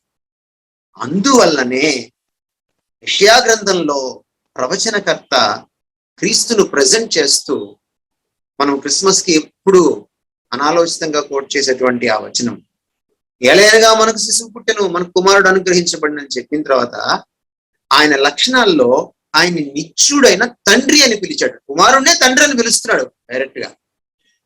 కుమారుణ్ణే ఇటర్నల్, ఇటర్నల్ అనే మాట లాటిన్ నుంచి వచ్చింది ఇంగ్లీష్ లో. ఈ అంటే నో, టర్న్ అంటే టైం. ఈ టర్న్ అంటే no time, timeless. There is no beginning, there is no end. అందుకనే ఇదే క్రీస్తు యోహానుతో మాట్లాడుతూ ఆయన ప్రకటన గ్రంథంలో I am the alpha and I am the omega అన్నాడు. అల్ఫా ఒమేగా, అల్ఫయును నేనే, ఒమేగయును నేనే, ఆదియును నేనే, అంతమును నేనే. అంటే నాకు ఆది నాకు అంతం ఉంటుందని కాదు, సమస్తానికి, ఈ ప్రపంచంలో ఉన్న సమస్తానికి. అంటే సమస్తానికి అన్నప్పుడు ఆ సమస్తంలో దేవుడు ఉండడు, బయట ఉంటాడు ఆయన. ఆ దేవుడు తప్ప ఈ ప్రపంచంలో కలిగి ఉన్న సమస్తానికి రిబ్బన్ కట్ చేసేది నేనే, ఆరంభం నేనే, ఫుల్ స్టాప్ పెట్టేది నేనే, ముగింపు పలికేది నేనే అని అర్థం అన్నమాట. మన ఎవరో పెట్టారు వాట్సాప్ లో, డెల్టా వస్తే నాకేంటి, నాకు ఆల్ఫయు ఒమేగా ఉన్నప్పుడు అని. నచ్చింది నాకు ఆ ఎక్స్ప్రెషన్. డెల్టా వస్తే నాకేంటి, డెల్టా వైరస్ వస్తుంది అంటున్నారు కదా, డెల్టా వస్తే నాకు, డెల్టా కూడా గ్రీక్ ఆల్ఫాబెట్స్ లో ఒకటి. డెల్టా వస్తే నాకేంటి, ఆల్ఫా ఒమేగా నాకుండగా. సో ఈ ఫాదర్ సన్ రిలేషన్షిప్ అనేది కొన్ని విషయాలను మనకు తెలియజేస్తుంది. లోతుగా మనం ఆలోచన చేస్తే, క్రైస్తవ ఇంగిత జ్ఞానంతో మనం ఆలోచన చేస్తే, క్రైస్తవ జ్ఞానానుభవంతో మనం ఆలోచన చేస్తే, లేఖనాలు మనకి క్రీస్తు గురించి ఆమూలాగ్రంగా చెప్తున్నటువంటి విషయాల వెలుగులో మనం ఆలోచన చేస్తే ఏమి చెప్తున్నాయి? ఈయన తండ్రి లాంటి వాడు, ఈయన తండ్రిలాగే నిత్యుడు, అంతేకాదు తండ్రి లాంటి స్వభావమును కలిగిన వాడు. అందుకనే క్రీస్తు వారు చెప్పుకుంటూ యోహాను సువార్త 10:30లో I and my father are one అన్నాడు. నేనును నా తండ్రియు ఏకమై ఉన్నాము అని తెలుగులో ట్రాన్స్లేషన్ చేశారు. గ్రీక్ లో దాని అర్థం ఏంటంటే స్వభావమందు మేమిద్దరం ఒకటే. వ్యక్తిత్వంలో ఆయన ఒకడు, నేను ఒకటి. వ్యక్తిత్వ విషయానికి వస్తే ఆయన తండ్రి, నేను కుమారుణ్ణి. కానీ దేవత్వ విషయానికి వస్తే, తత్వ విషయానికి వస్తే, స్వభావం దగ్గరికి వస్తే మేమిద్దరము ఒకటే. ఒకే దేవత్వంలో తండ్రి కుమారులుగా వెలుసిల్లుతాం. సో పౌలు పరోక్షంగా ఆయన తండ్రికి సమానుడన్న సత్యాన్ని ఇక్కడ వ్యవస్థాపితం చేస్తున్నాడు, ఎస్టాబ్లిష్ చేస్తున్నాడు అని మనకు అర్థమవుతుంది. ఇదే పౌలు 15వ వచనంకి వచ్చేటప్పటికి, చదువుతారండి 15వ వచనం, 15 నుంచి 17 వరకు కలిసి ఉంటుంది. మొదట అధ్యాయం. ఆయన అదృశ్య దేవుని స్వరూపి అయి, అదృశ్య దేవుని స్వరూపి అయి, యాక్చువల్గా అక్కడ ఏమని పెట్టుకోవాలంటే నిజ స్వరూపి అని పెట్టుకోవాలి. Image of God. సర్వ సృష్టికి చాలు ఒక మాట చాలు, మనం వద్దాం మళ్ళీ. He is the exact image of God. అంటే దేవుణ్ణి ఎవరికైనా చూపించాలి అంటే ఈయనలాగా చూపించేటువంటి దృశ్యం ఇక లేదన్నమాట. No one can see God and live, but anyone can see God in the fullness. Fullness అంటే దేవుడి యొక్క అనంతతత్వాన్ని, అనంతులంగా కాదు, మనం పరిమితులం కాబట్టి మనకి కావలసినంత, మనం అరాయించుకోగలిగినంత మట్టుకు యేసుక్రీస్తు వారు తన నరావతారంలో దేవుణ్ణి చూపించాడు. నువ్వు ఇప్పుడు దేవుని చూచి ఉండలేదు, తండ్రి రూమున అద్వితీయ కుమారుడు ఆయన మనకు బయలుపరిచిన రాయబడినప్పుడు యోహాను సువార్త 1:18 దాని అర్థం ఏమిటంటే, ఇక దేవుణ్ణి చూడడానికి ఆయనలో ఏం మిగిలిలేదని కాదు. భూమి మీద నరుడిగా నేను జీవించినప్పుడు ఈ శరీరంలో నాకు 100% నాకు కావలసినంత చూపించేశాడు అని అర్థం. పరలోకంకి వెళ్ళిన తర్వాత ఇంకా చూడని కోణాలు ఎన్నో మిగిలి ఉంటాయి. సో ఇక్కడ సంపూర్ణత అన్నప్పుడు ఫ్రమ్ హ్యూమన్ సైడ్ మాట్లాడుతున్నాం. దేవుణ్ణి ఎవరు సంపూర్ణంగా చూపించగలరండి? చిన్న ఇంగిత జ్ఞానానికి సంబంధించిన ప్రశ్న. దేవుణ్ణి సంపూర్ణంగా చూపించగలిగిన వాడు లెస్ దాన్ గాడ్ కాదు. ఒకసారి నేను పరిచర్యకి వెళ్తూ ఉంటే విజయవాడ బస్ స్టాండ్ లో ఒక గుంపు వచ్చింది. అందులో ఒక ఆవిడ నన్ను అడిగింది అనమాట, యేసుక్రీస్తు వారి గురించి. వాళ్ళ చేతిలో కావలిపోట పుస్తకాలు చూసి వీళ్ళు యెహోవా సాక్షులని అర్థమైంది నాకు. సంభాషణలో నేను మధ్యలో మాట్లాడుతూ ఆమెను ప్రశ్న అడిగాను, అమ్మ మీ ఇంటికి నేను వచ్చాను అనుకోండి ఒక అపరిచితుడిగా, సమయానికి మీరు ఇంట్లో లేరు, మీ అమ్మాయి ఉంది, మీ ఇంట్లో మీరు బాగా ప్రేమించి మీ ఒళ్ళో పెట్టుకొని పెంచుకునే మీ పెంపుడు కుక్క పిల్ల ఉంది, మీ గురించి చెప్పమంటే మీ అమ్మాయి బాగా చెప్తుందా మీ కుక్క పిల్ల బాగా చెప్తుందా అని అడిగాను. ఆమె నవ్వేసి కుక్క పిల్ల ఎలా చెప్తుందని అంటే, కుక్క పిల్లకి మీ అమ్మాయి అంత తెలివితేటలున్నాయి, మీ అమ్మాయి అంత భాష కూడా వచ్చు అనుకోండి, మిమ్మల్ని ప్రజెంట్ చేయాలంటే కుక్క పిల్ల బాగా చెప్పగలదా, ఎక్స్ప్రెస్ చేయగలదా? అది బాడీతో కావచ్చు, నోటితో కావచ్చు, అది రూపంతో కావచ్చు, లేక ఒక పదాలతో కావచ్చు. మా అమ్మాయే చెప్పగలదండి, మా అమ్మాయే నన్ను చూపించగలదు. దేవుణ్ణి చూపించగలిగిన వాడు దైవ కుమారుడు కాక దూత ఎలా అవుతాడు అని అడిగాను. ఆమె దగ్గర సమాధానం లేదు. అదే ఇక్కడ పౌలు చెప్తున్నాడు, if Christ is the son of God then it follows he is equal with God, he shares the same divinity with God. దేవునితో ఆ స్వభావాన్ని పంచుకుంటాడు కాబట్టి ఆయన మాత్రమే దేవునికి ప్రతిబింబం కాగలుగుతాడు, అసలు శిశులైన ప్రతిబింబం కాగలుగుతాడు. So Paul is establishing Christ as God. He is not lesser to God. దేవునికి తక్కువ అయిన వాడు కానే కాదు. మీరు అనుకున్నట్టుగా ఆయన దేవునికి మనిషికి మధ్యస్థంగా ఉండేటువంటి ఓ చిన్న రకం దేవుడు కాదు, చిల్లర దేవుడు కాదు అని చూపిస్తున్నాడు. అక్కడి నుంచి ముందుకు వెళ్ళి ఇంకొక మాట ఏమన్నాడంటే, first Born of all creation. చదవండి 15వ అధ్యాయంలోనే మీరు చదవబోతున్న వచనాన్ని నేను ఆపాను. రెండవ భాగం చదవండి. సర్వ సృష్టికి ఆది సంభూతుడై ఉన్నాడు. సంభూతుడు చాలండి, అక్కడ ఆపండి. వన్ ఆఫ్ ఆల్ క్రియేషన్ అని ట్రాన్స్లేట్ చేశారు. ఏంటి దీని అర్థము అంటే, అందరికంటే ఈయన ముందు పుట్టాడు అనుకుంటారు చాలా మంది. నో, దాని అర్థం అది కాదు. అలంకారయుక్తంగా ఫిగరేటివ్ స్పీచ్ లో మాట్లాడుతున్న మాటలు ఇవి. యూదు ప్రపంచంలో ఫస్ట్ బోర్న్ అంటే ఆస్తిలో 70% అతనికి వెళ్ళిపోతుంది, అతనే అసలు శిశులైన వారసుడు. ఈ మిగిలింది ఇంకెవరైనా 10 మంది కొడుకులున్నా ఆ మిగిలింది వాళ్ళకి పంచుతారు అంతే. సో ఇక్కడ first Born of all creation అంటే అర్థం ఏంటంటే, తండ్రికి అసలు శిశులైన వారసుడు అని అర్థం అన్నమాట. అంటే తండ్రిదంతా ఈయనదవుతుంది అన్నమాట. అదే యేసుక్రీస్తు వారు కూడా చెప్పారు ఈ భూమి మీద ఉన్నప్పుడు, నీవన్నీయు నావి, నావన్నీయు నీవి అని చెప్పుకున్నాడు చాలా స్పష్టంగా. Whatever God possess or possesses, Christ possesses. ఏదైతే దేవుడిదే సమస్తమో అది క్రీస్తుది కూడా. కీర్తనల గ్రంథం 24వ అధ్యాయంలో భూమియు దాని సర్వ సంపూర్ణతయు యెహోవాదే అని రాయబడింది. దేవుడు దాని అయినప్పుడు దాన్ని మనం కొత్త నిబంధన పరిభాషలో రాసుకుంటే తిరగ రాస్తే, భూమియు దాని సర్వ సంపూర్ణతయు క్రీస్తుదే. Because whatever is of Jehovah is of Christ, is of Joshua. యెహోవాది ఏదైతే అవుతుందో అదంతా కూడా యెషువాది అవుతుంది. So he is equal with the father అన్నటువంటి విషయము అక్కడ మనకి కనపడుతుంది. అంతేకాదు 3వ అధ్యాయం 1వ వచనంలో తండ్రి కుడిపార్శ్వమున కూర్చున్నాడు ఆయన. That again talks about the equality of the son with the father. మళ్ళీ ఆ పదజాలం మనకేం తెలియజేస్తుందంటే ఈయన తండ్రికి సమానుడు. సో పౌలు ఏం చెప్పదలిచాడు? 1వ అధ్యాయంలోనే తప్పుడు బోధకుల ప్రధానమైనటువంటి బోధనలో ఒక అంశము, ఒక సబ్ టాపిక్ ఏంటంటే యేసు దేవుడు కాదు, దేవుడి కంటే తక్కువైన వాడు. పౌలు అందుకనే 1వ అధ్యాయంలోనే దాన్ని పునాదులతో సహా నరికేస్తున్నాడు.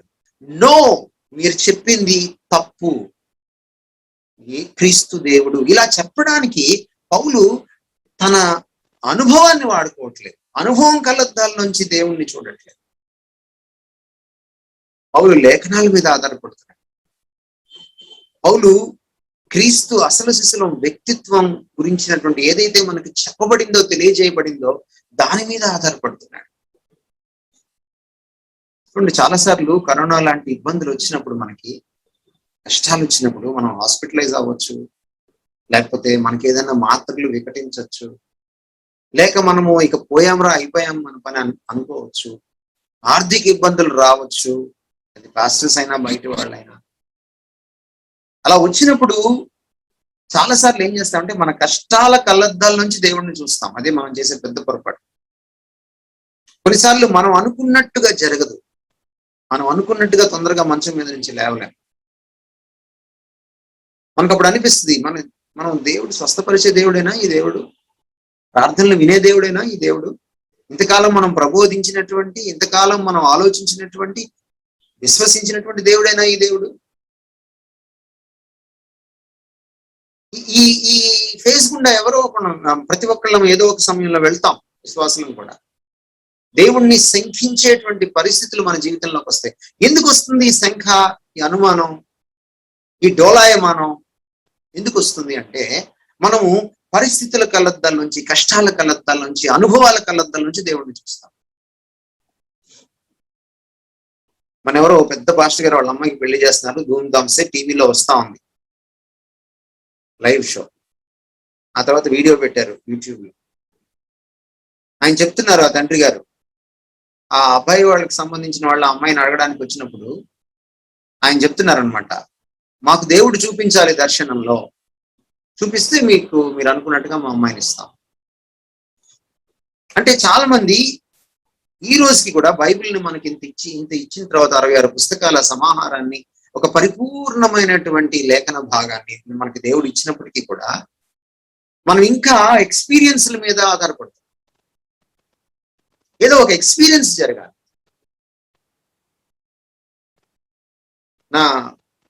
నా సొంత వాళ్ళే అడిగారు నన్ను, ఏంటి దేవుడు ఇలా పాడె ముట్టగానే లేచి కూర్చున్న వాళ్ళు ఉన్నారు, పిలవగానే లేచి వచ్చిన వాళ్ళు ఉన్నారు, చెయ్యి తాకగానే మరణం నుంచి లేచిన వాళ్ళు ఉన్నారు, అలా ముట్టుకోగానే కళ్ళు వచ్చిన వాళ్ళు ఉన్నారు, అంత ఇన్స్టెంట్ గా స్వస్థపరుస్తాడే ఆయన, నిన్నేంటి ఇంత లేటు చేస్తున్నాడు అని. అప్పుడు నేను బైబిల్లో వేరే ఎగ్జాంపుల్స్ కూడా చూపించాను. లాజరు చనిపోయేటప్పుడు 4 రోజుల తర్వాత వచ్చాడు ఆయన. ఆలస్యం చేశాడు, కానీ అద్భుతంతో చేశాడు. యోబుకి ఎంతకాలకి, ఎన్ని నెలలకి, ఎన్ని సంవత్సరాలకి రెస్పాండ్ అయ్యాడో దేవుడు మనకు తెలియదు. మొత్తానికి ముందైతే రెస్పాండ్ అవ్వలేదు. కొన్ని నెలల పాటు యోబు ఒక విపరీతమైనటువంటి బాధ గుండా వెళ్ళాడు, అవమానం గుండా వెళ్ళాడు, రోడ్డున పడ్డాడు, అనారోగ్యం పాలయ్యాడు, చావుకు దగ్గరగా వెళ్ళాడు. ఇప్పుడు దేవుడు ఇమ్మీడియట్ గా రెస్పాండ్ అవ్వలేదు. బహుశా దేవుడికి ఏదైనా పర్పస్ ఉందేమో ప్రకాష్ జీవితంలో. ప్రకాష్ ఇంకా ప్రక్షాళనం చెందాలేమో, ప్రకాష్ ఇంకా ఏదో ఆయన దగ్గర సరి చేసుకోవాల్సి ఉందేమో, లేక ప్రకాష్ ఇంకా కొన్ని పాఠాలు నేర్చుకోవాలేమో ఈ యొక్క జబ్బు మంచం పైన. అందుకని ఆయన డిలే చేస్తున్నాడు అని చెప్పాను నేను. మనం ఎప్పుడైతే దేవుణ్ణి మన కళ్ళద్దాల నుంచి, మన అనుభవాల కళ్ళద్దాల నుంచి మనం చూస్తామో దేవుడు చిన్నపోతాడు. పౌలు ఇక్కడ ఏం చేస్తున్నాడంటే ఆయన్ని ఆయనగా ఆవిష్కరిస్తున్నాడు, దేవుణ్ణి దేవుడిగా గౌరవపరుస్తున్నాడు. That is worship. వర్షిప్ అనేది దేవుడు నాకు ఏం చేశాడనే దాని మీద ఆధారపడదు. చాలా మంది ఆ చట్టంలో ఇరుక్కుపోతారు. అది కృతజ్ఞత. వర్షిప్ అంటే దేవుడు ఏమై ఉన్నాడు, irrespective of my life, irrespective of what he does to me, irrespective of his answers to my prayers, he is he. ఆయనే. సార్ మీరు చూడండి, ఈ సినిమా స్టార్ల వంక, లేకపోతే ఈ స్పోర్ట్స్ స్టార్స్ వంక, ఈ సెలబ్రిటీస్ వంక ఒకసారి చూడండి. వాళ్ళు ఏం చేశారని వీడు అంతగా సొంగ కార్చుకుంటాడు వాడి కోసం. వాడు ఏం చేశాడని వీడి ఇంత కింద మీద అయిపోతుంటాడు వాడి కోసం. వాడికి వీడికి ఏం సంబంధం ఉండదు, కనీసం ముఖ పరిచయం ఉండదు, ఫోన్లో మాట్లాడుకోవడం ఉండదు, ఏ విధమైన కనెక్షన్ ఉండదు. వాడిని అలా చూసి దేవిరించి వీడు ఇక్కడ కింద మీద అయిపోతూ ఉంటాడు. దాన్నే అభిమానం అంట. అక్కడి నుంచి పుడుతుంది ఆరాధన.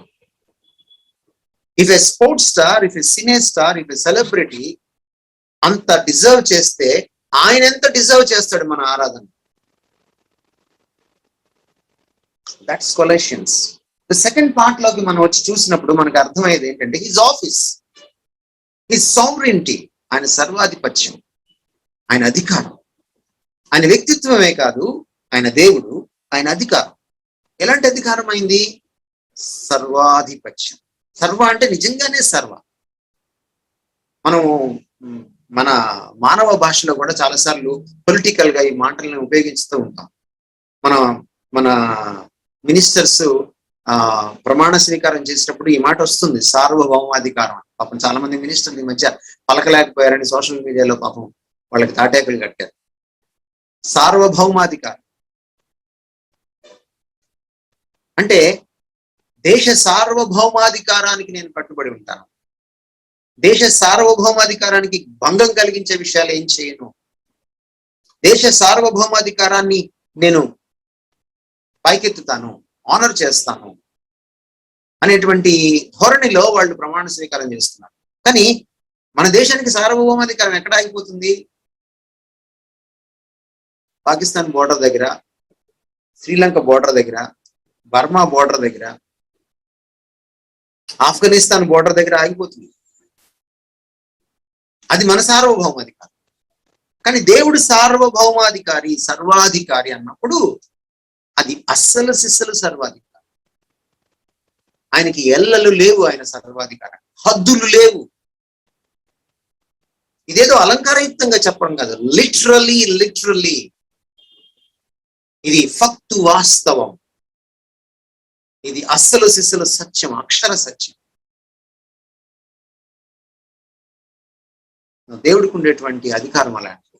నా ఆ అధికారం అట క్రీస్తుది అంటున్నాడు ఇక్కడ పౌలు. మీరు అనుకున్నట్టుగా ఆయన చాలని వాడు కాదు, తక్కువ వాడు కాదు, తక్కువ సామర్థ్యం ఉన్నవాడు, పరిమిత సామర్థ్యం ఉన్నవాడు కాదు, పరిమిత అధికారాలు ఉన్నవాడు కాదు. నో. 1వ అధ్యాయంలోనే మనము 15, 16, 17 వచనాలు చదివితే ఆయన ఎంతటి సార్వభౌమాధికారో మనకి తెలుస్తుంది. ఒకసారి 16, 17 వచనాలు చదువుతారండి. ఏలయనగా ఆకాశమందున్నవియు భూమి యందున్నవియు దృశ్యమైనవియు గాని అదృశ్యమైనవి గాని అవి సింహాసనములైనను ప్రభుత్వములైనను ప్రధానులైనను అధికారములైనను సర్వమును ఆయన యందు సృజింపబడెను. సర్వమును ఆయన ద్వారాను ఆయనను బట్టి సృజింపబడెను. ఆయన అన్నిటికంటే ముందుగా ఉన్నవాడు, ఆయనే సమస్తమునకు ఆధారభూతుడు. ఆయన సంఘమునకు కూడా శిరస్సు. పౌలు ప్రజెంట్ చేసినప్పుడు ఇక్కడ ఎలా అద్భుతంగా ప్రజెంట్ చేస్తాడంటే విత్ రెస్పెక్ట్ టు వరల్డ్ అన్నప్పుడు నేను మీకు ఇందాకే చెప్పాను, అటు దూతల ప్రపంచం కావచ్చు, ఇటు దయ్యాల ప్రపంచం కావచ్చు, ఇటు మానవుల ప్రపంచం కావచ్చు. మీరు ఏ రకమైన ప్రపంచాన్ని తీసుకున్నా అసలు ప్రపంచాలను నిర్మించిన వాడు ఆయనే. హెబ్రీ పత్రిక ప్రకారం ప్రపంచాలను నిర్వహిస్తున్నది కూడా ఆయనే తన మహత్తు గల మాట చేత.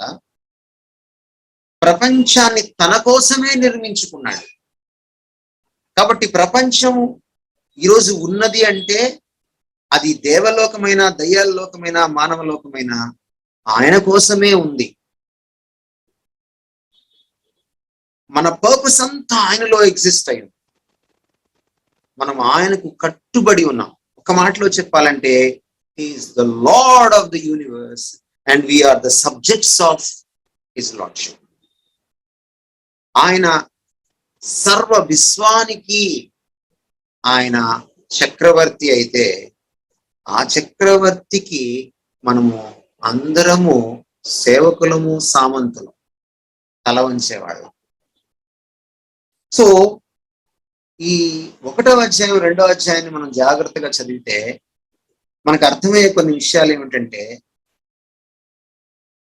యేసుక్రీస్తు వారు ఈ జ్ఞానవాదులు చెప్పినట్టుగా, ఈ తప్పుడు బోధకులు చెప్పినట్టుగా దేవదూత కాదు, దేవదూతలకు మించిన వాడు. పడిపోయిన దేవదూతల్ని కూడా, లేక ఆ ప్రపంచంలోకి వెళ్ళి అక్కడెవరైనా ప్రధానులు, అక్కడెవరైనటువంటి సేనాధిపతులు, అక్కడ ఎవరైనటువంటి అధికారులు, ఇంకెవరైనా సింహాసనాధీశులు ఉంటే వాళ్ళందరినీ కూడా తన చెప్పు చేతుల్లో పెట్టుకొని జయించిన వాడు ఈయన. ఎఫెసీ పత్రిక 2వ అధ్యాయము 15వ వచనం చదవండి. నేను చదువుతాను, చూడండి. Having disarmed principalities and powers he made a public spectacle of them, triumphing over them in it. దానికి ముందు శిలువ గురించి మాట్లాడతాడు. 14-15 కలిసి ఉన్నాయి తెలుగులో, మీరు చూడండి. ప్రధానులను ఆయన నిరాయుధులుగా చేసి బాహాటముగా జయోత్సాహంతో వేడుకు కనపరిచాడు, పట్టి తెచ్చి వేడుకు కనపరిచాడు అని రాయబడి ఉంటుంది. కొలస్సీ పత్రికలోనే 2వ అధ్యాయంలో చెప్తున్నాడు. అంటే ఆయన ఏం చెప్తున్నాడు పౌలు? ఈయన సర్వాధిపత్యం క్రిందకి అపవాది వాడి దూతలు, ఇంకెవరైనా దూతలు, ఇంకెవరైనా వగైరా వగైరా ఉంటే వాళ్ళందరూ, వాళ్ళల్లో ఎవరైనా సేనాధిపతులు, ప్రధానులు, ఇంకెవరైనా లీడర్స్ ఉంటే వాళ్ళందరూ ఆయన చెప్పు చేతుల కిందకి వస్తారు. ఇంకొక గొప్ప సత్యం చెప్పాడు, మన రక్షణ గురించినటువంటి సత్యం. ఆయన అపవాదిని, వాడికి సంబంధించినటువంటి ప్రధానులను, దూతలను, లేకపోతే వాడికి సంబంధించిన వాళ్ళందరినీ కూడా, ఈ సింహాసన ఆధీశులందరినీ కూడా, లేక ఈ వాయుమండల సంబంధమైనటువంటి అధిపతులందరినీ కూడా సిలువ పైన నిరాయుధులుగా చేశాడు. డిజార్మ్. వాళ్ళ ఆయుధాలు ఊడిపడిపోయినాయి. మనం చాలాసార్లు చూస్తూ ఉంటాం, చాలా దేవుళ్ళు, దేవతలను చూస్తే వాళ్ళకి 24 ఎన్నో రకాల ఆయుధాలు ఉంటాయి. నాకు చిన్నప్పటి నుంచి ఒక ప్రశ్న, కొంచెం లాజిక్ అప్పిన తర్వాత నాకు వచ్చిన ప్రశ్న ఏమిటంటే, దేవుడు ఒక మనిషి ఇంకొకరిని డిస్ట్రాయ్ చేయడానికి ఆయనకు ఆయుధం కావాలా? ఆయుధం మనుషులకు కదా, ఎందుకంటే ముష్టిఘాతాలతో చంపలేం కాబట్టి చాలా సందర్భాల్లో మనకి ఒక పిస్టలో, లేకపోతే ఒక కత్తో, బరిసో, లేకపోతే ఒక కొడవలో కత్తో, ఓ తలవారో, ఓ త్రిశూలమో కావాలి. దేవుడికి ఇతరుల్ని చంపడానికి ఆయుధాలు అవసరమా? ఇక్కడ ఎంత అద్భుతంగా చెప్తున్నాడంటే, ఇలాంటి ఆయుధాలు వాడికి ఉండుండకపోవచ్చు. వాడి ఆయుధం డిప్రెషన్ కావచ్చు, వాడి ఆయుధం నకిలీ ప్రేమ కావచ్చు, వాడి ఆయుధం ఒంటరితనం కావచ్చు, వాడి ఆయుధం అనుమానం కావచ్చు, వాడి ఆయుధం ఒక భ్రమ కావచ్చు. రకరకాల ఆయుధాలు ఉపయోగించవచ్చు పౌలు, ఎవరు అపవాది. కానీ వాడిని నిరాయుధుడిగా చేశాడంట శిలువ పైన. విజయోత్సవంతో, జయోత్సవంతో, అంటే సిలువలో ఆయన గెలుపులో వచ్చినటువంటి ఆ ఉత్సాహంతో, ఆ విజయ ఉత్సాహంతో వాణ్ణి పట్టి తెచ్చాడంట, బంధించాడట. వాడిని బాహాటముగా వేడుకకు కనపరచెను అంటే వాడిని ఎగ్జిబిషన్ పెట్టాడు అనమాట. వాడిని ఊరేగించారు. పాత రోజుల్లో రాజ్యాలు ఉన్నప్పుడు, డెమోక్రసీ లేనప్పుడు, ఆ రాచరిక వ్యవస్థ ఉన్నప్పుడు, ఒక రాజు మరొక రాజ్యం పైన దండెత్తి గెలిచినప్పుడు ఆ రాజ్యాన్ని, ఆ ఓడిపోయిన రాజుగారి ఆస్థానంలో, లేకపోతే ఆ రాజుగారి రాజ్యంలో ఆ రాజుగారిని తన రథం ఎక్కించుకొని అతనికి సంకెళ్ళు వేసి ఈ గెలిచిన రాజు ఓడిన రాజు రాజ్యంలో ఊరేగిస్తాడు. అంటే మీ రాజు గారిని నేను గెలిచాను రా, చూడండి, ఇక మీదట ఇతను కాదు రాజు, నేనే రాజుని అని చూపించుకోవడానికి, ప్రజలకు ఆ భయం కలగడానికి, ప్రజల్లో తన పట్ల ఒక రకమైనటువంటి గౌరవం, భయం ఏర్పడడానికి ఆ పిక్చర్ ని మనసులో పెట్టుకుని మొదటి శతాబ్దంలో రాస్తున్నాడు పౌలు కొలస్సీ పత్రిక. దట్ పిక్చర్ ఎనాలజీగా ఇక్కడ మనకు కనపడతా ఉంది, సోదాహరణంగా రాస్తున్నాడు. యేసుక్రీస్తు వారు కూడా సిలువలో చనిపోయినప్పుడు ఇదిగో ఈ దయ్యాల రాజుని గెలిచి ఓడగొట్టి వాణ్ణి పడగొట్టి వాణ్ణి పట్టి తెచ్చి బంధించి తన రథంలో ఊరేగించాడట, చూపించాడట ప్రపంచాన్ని. ఆయన సర్వాధికారం ఆపాటిది అని చూపిస్తున్నాడు ఆయన. ఇప్పటికీ క్రైస్తవులు శుక్రవారాలు ప్రార్థన చేయడం దయ్యాల కోసం, అమావాస్యల రోజు ప్రార్థన చేయడం దయ్యాల కోసం, అపవాదికి అనంత నాశనం కలగాలని మాటిమాటికి ఒక మంత్రంలా జపించడం, వాడికి ఆల్రెడీ నాశనం కలిగిపోయింది, నువ్వేం ప్రత్యేకంగా ఏం చెప్పక్కర్లేదు, అది నువ్వు నమ్మితే చాలు. చాలాసార్లు క్రైస్తవులకి శంఖలు ఉంటాయి, వాళ్ళకి ఏదో చేతబడి జరిగినట్టు. నువ్వు నిజంగా క్రైస్తవుడు అయితే నీకు చేతబడి జరగదు. నువ్వు క్రీస్తు బడిలో ఉంటే నీకు చేతబడి అప్లై కాదు, నీకు చేతబడి లేదు నీకు. ఇది మన మన మన దౌర్భాగ్యం. వాక్య సత్యాలని మనము జీవించుకోలేదని అర్థం. ఇంకా అపవాదికి భయపడుతున్న క్రైస్తవులు ఎవరైనా ఉంటే పౌలు మాటల్ని వినాలి. క్రీస్తు సర్వాధిపత్యం ఏపాటిది? అపవాదిని జయించి తన చెప్పు కింద, తన కాళ్ల కింద తొక్కి పట్టినటువంటి సర్వాధికారం. ఆ విజయంలో మనం నిలబడి ఉన్నాం. ఇదే విషయాల్ని రోమాపత్రికలు కూడా పౌలు చెప్పాడు. దేవుడు నీ పక్షముననుంటే నీకు విరోధి ఎవడిక? ఎవడు లేడు నీకు విరోధి. అందుకనే క్రైస్తవ విశ్వాసుల్ని రోమాపత్రిక 8వ అధ్యాయంలో చివరి భాగంలో పౌలు ఏమని పిలిచాడంటే, మనము గెలిచిన వాళ్ళ కంటే గొప్పవాళ్ళం అన్నాడు. మనము అత్యధిక విజయము గలవాళ్ళం అన్నాడు. సరిగా ట్రాన్స్లేషన్ చేయలేదాన్ని. We are more than conquerors. Beautiful translation English లో. చాలా సందర్భాల్లో తెలుగు ట్రాన్స్లేషన్ చాలా అందంగా ఉంటుంది. ఇక్కడ మటుకు ఇంగ్లీష్ ట్రాన్స్లేషన్ చాలా చక్కగా ఉంది. We are more than conquerors. దాన్ని ఎలా ట్రాన్స్లేషన్ చేయాలంటే, మనం గెలిచిన వాళ్ళ కంటే గొప్పవాళ్ళం. ఎందుకంటే ఆయన గెలిస్తే ఆ గెలుపుని మనం సెలబ్రేట్ చేసుకుంటాం. అది కనుక he sovereign over the angels and even the devils అని చెప్తున్నాడు. అంతేకాదు, ప్రపంచమంతటి పైన, ఎందుకంటే ప్రపంచాన్ని సృష్టించిన వాడు ఆయనే, ప్రపంచాన్ని తన చెప్పు చేతుల్లో పెట్టుకున్నవాడు ఆయన. నిజానికి కొలస్సీ పత్రిక 15 నుంచి 17 చదివితే ఆయన సమస్తాన్ని తన చేతుల్లో ఉంచుకున్నాడు అన్న మాటకు అర్థం ఏమిటంటే, ప్రపంచాన్నంతటినీ ఇలాగ గుప్పిట్లో పెట్టుకున్నాడు అనమాట. ఒక్కసారి ఆయన అలా ఒక క్షణం చెయ్యి విప్పితే ఆ ప్రపంచం కకావికలైపోతుంది. పెద్ద ఆయన అన్నాడు ఒకసారి గమ్మత్తుగా, వాట్ ఇఫ్ గాడ్ టేక్స్ ఆ క్యాజువల్ లీవ్ ఫర్ 1 day అన్నాడు. దేవుడు ఒక్కరోజు సీఎల్ పెడితే ఏంటి పరిస్థితి? ఈ ప్రపంచం పరిస్థితి ఏమిటి? ఎంత చక్కటి ఇమాజినేషన్, ఎంత చక్కటి ఎక్స్ప్రెషన్.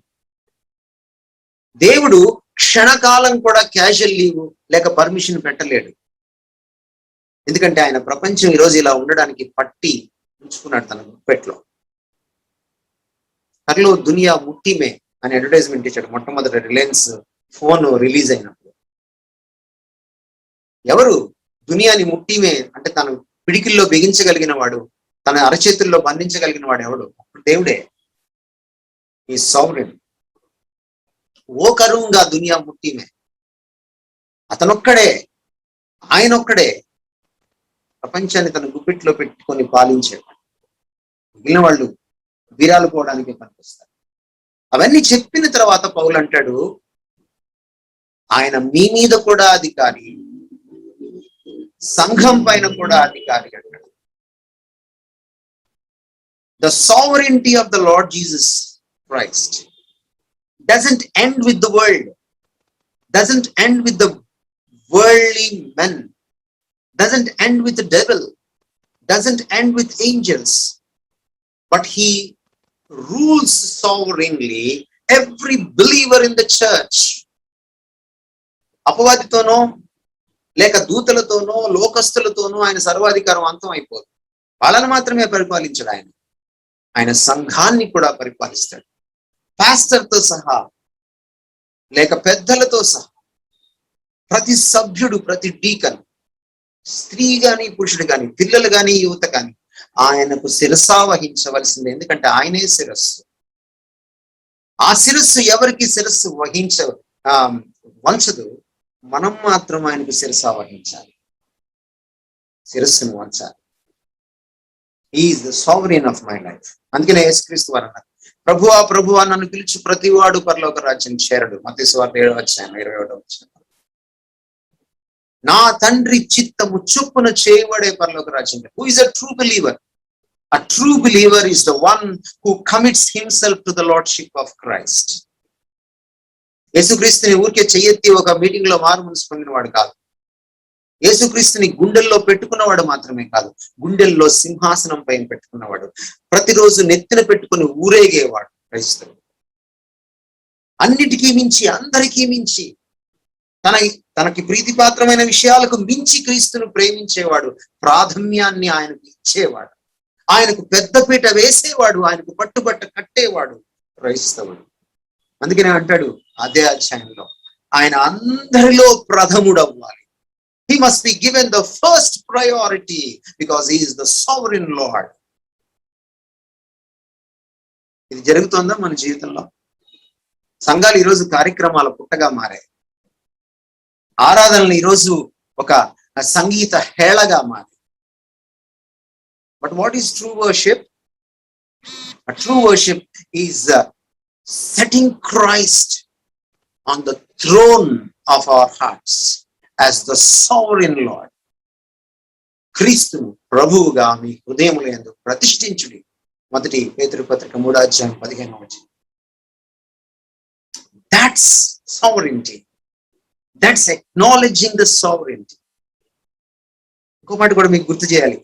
క్రీస్తు సర్వాధిపత్యం అంటే ఆయన కేవలం ఆదివారం మాత్రమే నన్ను పరిపాలించుకోడు. సారీ, ఫోన్ వచ్చి ఇంటరప్షన్ వచ్చింది. క్రీస్తు సర్వాధిపత్యం అంటే ఆయన కేవలం ఆదివారం మాత్రమే నన్ను పరిపాలించకూడదు, కేవలం నేను మోకరించి బైబిల్ చదువుకునేటప్పుడు మాత్రమే ఆయన నన్ను పరిపాలించకూడదు. ఆఫీస్లో, స్కూల్లో, మార్కెట్లో, షాపింగ్ చేసేటప్పుడు ఆయన నన్ను పరిపాలించాలి. పెళ్లి చేసుకునేటప్పుడు, భార్యతో మాట్లాడేటప్పుడు ఆయన నన్ను పరిపాలించాలి. వంటగదిలో కూర చేసేటప్పుడు ఆయన నన్ను పరిపాలించాలి. డబ్బు సంపాదించేటప్పుడు ఆయన నన్ను పరిపాలించాలి. డబ్బు ఖర్చు పెట్టేటప్పుడు ఆయన నన్ను పరిపాలించాలి. నా సంబంధ బాంధవ్యాల్లో, ఆర్థిక లావాదేవీల్లో ఆయన నన్ను పరిపాలించాలి. నా సంభాషణల్లో ఆయన నన్ను పరిపాలించాలి. నా ఆలోచనల్లో, ఊహల్లో సైతం ఆయన నన్ను పరిపాలించాలి. క్రైస్టాలజీని చదవడం కాదు, క్రైస్టాలజీని జీవితానికి అప్లై చేసుకోవాలి, సంఘాలకు అప్లై చేసుకోవాలి, క్రైస్తవ లోకానికి అప్లై చేసుకోవాలి, క్రైస్తవ జీవనానికి అప్లై చేసుకోవాలి. అది పౌలు చెప్తున్నాడు. సంఘం గురించి ఆయన మాట్లాడుతూ 1వ అధ్యాయం 3వ వచనం, 1వ అధ్యాయం 18వ వచనం, 4వ అధ్యాయం 1వ వచనం, 2వ అధ్యాయం 9వ వచనం, 19వ వచనాలు వాడుతూ ఆయన శిరస్సు అని, ప్రభువు అని, మాస్టర్, యజమాని అని యేసుక్రీస్తుని సంఘానికి ఈ 3 టైటిల్స్ తోటి ఆయన యేసుక్రీస్తుని పరిచయం చేస్తాడు. ఆయన సర్వాధిపత్యాన్ని. ఆయన సంఘానికి శిరస్సు, ఆయన సంఘానికి ప్రభువు, ఆయన సంఘానికి యజమాని. విచ్ మీన్స్ ప్రతి క్రైస్తవ ఇండివిజువల్కి ఆయన శిరస్సు, ఆయన ప్రభువు, ఆయన యజమాని. And third, finally, his sufficiency, ఆయన సమృద్ధి, ఆయన చాలిన తత్వం, his adequacy, his person, his deity, his office, his sovereignty, and his ministry, his sufficiency. మనం చూస్తే ఆయన పరిచర్య ఎంత అద్భుతమైందంటే, ఇక మరొకటి అక్కర్లేదు నాకు రక్షణకి. సాల్వేషన్ గురించి కూడా మాట్లాడతాడు 3వ అధ్యాయం 11వ వచనంలో. నాకు మరొకటి అక్కర్లేదు. మరొకటి ఏదో చెయ్యనక్కర్లేదు. ఈ రోజుల్లో కూడా చర్చిలు అలా తగలడ్డాయి కొన్ని చర్చిలు. నా చర్చిలో బాప్తిసం తీసుకుంటేనే నువ్వు పరలోకానికి వెళ్తావు. తప్పు. నా చర్చిలో నువ్వు ప్రభురాత్రి భోజనం తీసుకుంటేనే నువ్వు పరలోకానికి వెళ్తావు. తప్పు, శుద్ధ తప్పు. ప్రభురాత్రి భోజనాలు, బాప్తిస్మాలు నేను పరలోకానికి చేర్చలేవు. క్రీస్తు, సిలువ వేయబడిన క్రీస్తు, పునరుద్ధానుడైన క్రీస్తు, ఆయనతో నీకున్న సంబంధం, ఆయన రక్తంలో నువ్వు కడుక్కున్న అనుభవం, నీ పాపాన్ని కడుక్కున్న అనుభవం, ఆయనతో నీకు ఏర్పడినటువంటి ఆ ఇటర్నల్ బాండ్. క్రీస్తే నీ రక్షకుడు. క్రీస్తు చేసిన సిలువ కార్యం sufficient. The person and work of Christ is sufficient for my salvation. అది ఆయన చెప్తున్నాడు అక్కడ. ఎన్ని విషయాలు చెప్పాడో చూడండి. 1వ అధ్యాయం 15-16 మనం చదివాము. ఆయన ప్రపంచాలను నిర్మించాడు. 1వ అధ్యాయం 20వ వచనంలో ఆయన చెప్తున్నాడు, ఆయన ప్రపంచములన్నింటినీ, అంటే అవి భూలోకంలో ఉన్నవైనను పరలోకంలో ఉన్నవైనను, దేవునితో సంధి చేయగలిగినటువంటి ఏకైక సమర్థుడైన, దేవునితో వైరం పెట్టుకున్నాయి, సృష్టికర్తకు వ్యతిరేకంగా ధిక్కార స్వరంతో తిరుగుబాటు చేసి పక్కకు వచ్చేసిన మానవుడి వల్ల సృష్టి అంతా కూడా ఆయనకి దూరం అయిపోయింది. దూరస్తులుగాను శత్రువులుగాను మనం జీవిస్తున్నాం. పాపం వచ్చి దేవునికి సృష్టికి, సృష్టికర్తకు సృష్టికి మధ్య ఉన్న సంబంధాన్ని తెగ నరికింది. సిలువ వచ్చి ఆ తెగ నరికిన సంబంధాన్ని మళ్ళీ పునరుద్ధరించింది. అలా పునరుద్ధరించేటప్పుడు కేవలం నీకు నాకు పరలోకంలో సీటు మాత్రమే ఇవ్వలా సిలువ. ఏదేదైతే పాపం చేత పోగొట్టుకున్నానో నేను, అందరూ పాపం చేసి దేవుని మహిమను పోగొట్టుకున్నారు. అది రోమా 3:23 చెప్తోంది. ఏ మహిమనైతే నేను పోగొట్టుకున్నానో ఆ మహిమనంతటినీ నాకు మళ్ళీ కట్టబెట్టేది సిలువ. The sufficiency of the cross of Christ. If Christ is not sufficient, his cross is not sufficient.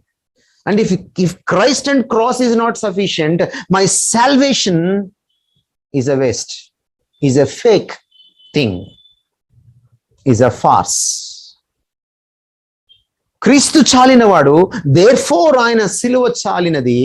ఆయన క్రీస్తు సిలువ చాలిన వాళ్ళు కాబట్టి నా రక్షణకి మరొకటి అక్కర్లేదు. నాకు ఈ రోజున నేను ఉచితంగా రక్షింపబడ్డాను. ప్రొవైడెడ్ నాకు ఆయనతో సంబంధం ఉంది, ప్రొవైడెడ్ నేను ఆయన మీదే దృష్టి అంతా పెట్టాను, విశ్వాసం అంతా పెట్టుకున్నాను, అనుకున్నాను, ప్రొవైడెడ్ ఆయన రక్తంలోనే నన్ను నేను కడుక్కున్నాను. ఒకవేళ క్రీస్తు ఆయన సిలువ చాలినది కాకపోతే నాకు రక్షణ లేదు, నాకు హోప్ కూడా లేదు. కాబట్టి ప్రపంచమంతటిని, అంటే కేవలం మనుషుల్ని ఒక్కరిని మాత్రమే విమోచించదు సిలువ. ఎంత సఫిషియంట్ అంటే, అది ఎంత చాలినదంటే ప్రపంచంలో పాపం వల్ల ప్రభావితమైన ప్రతి వస్తువుని, ప్రతి జంతువుని, సృష్టిలోని ప్రతి అణువుని దేవునితో సంధి చేస్తుందట. కొలస్సీ పత్రిక 1వ అధ్యాయము 19-20 వచనాలు మీకు చదివితే ఆ విషయాలు కనపడతాయి. మీరు ఆల్రెడీ స్టడీ చేశారు కాబట్టి నేను ఫాస్ట్ గా ముందుకు వెళ్ళొచ్చు. అంతేకాదు 25, 26, 27 వచనాలు చదివితే ఆయన ఇంకొక మాట కూడా అండి, ఇందాక చదివాం మనం. ఇంకొక మాట కూడా ఏమంటాడంటే, ఆయన యొక్క సన్నిధి మనలో ఉన్నదట. క్రీస్తులో ఎలాగ సర్వసంపూర్ణత, దేవుని యొక్క సర్వసంపూర్ణత నివసిస్తోందో, ఆ సర్వసంపూర్ణుడైన దేవుడైన క్రీస్తు నాలో, నీలో నివసిస్తున్నాడట. It is sufficient. అందుకనే యోహాన్ అన్నాడు, నీలో ఉన్నవాడు లోకంలో ఉన్నవాని కంటే గొప్పవాడు. He is sufficient to encounter any Goliath, any giant in the world. ఈ ప్రపంచంలో ఏ రాక్షసుడినైనా, ఏ గొల్యాతునైనా, ఆ గొల్యాతు లాంటి ఏ సమస్యనైనా ఎదుర్కోవడానికి క్రీస్తు నాకు చాలినవాడు. ఆయన నాలో నివసిస్తున్నాడు, నాలో నివసిస్తున్నాడు. నాతో ఉండడం మాత్రమే కాదు, ఆయన పునరుద్ధానుడయ్యాడు. ఆయన ఎంత సఫిషియంట్ అంటే మరణాన్ని మరణింపచేసి, చావుకి చావు దెబ్బ కొట్టి మరణం నుంచి లేచినవాడు ఆయన. What a great thing it is. అందుకనే మరణ భయము నుంచి మనలను విడిపించగలిగిన వాడు, సమర్థుడు, చాలినవాడు క్రీస్తు. ఈ చాలిన తత్వం, క్రీస్తు చాలిన తత్వం ఎరుగని వాళ్ళు కొత్త ఇల్లు కొనుక్కున్నప్పుడు, కొత్త ఇల్లు కట్టుకున్నప్పుడు పాస్టర్ గారిని పిలవక ముందే పాలు పొంగిస్తారు. ఎందుకంటే పాపం వాళ్ళకి ఆ ఇంటి ఇల్లాలుని అగ్నిదేవుడు మింగేస్తాడేమో పాలు పొంగించకపోతే, అగ్నికి తాగించకపోతే అని భయం. వాళ్ళు ఆగ్నేయంలోనే వంటగది పెట్టుకుంటారు, వాళ్ళు నైరుతిలోనే వాటర్ ట్యాంక్ పెట్టుకుంటారు, ఎందుకంటే వాళ్ళకి భయం.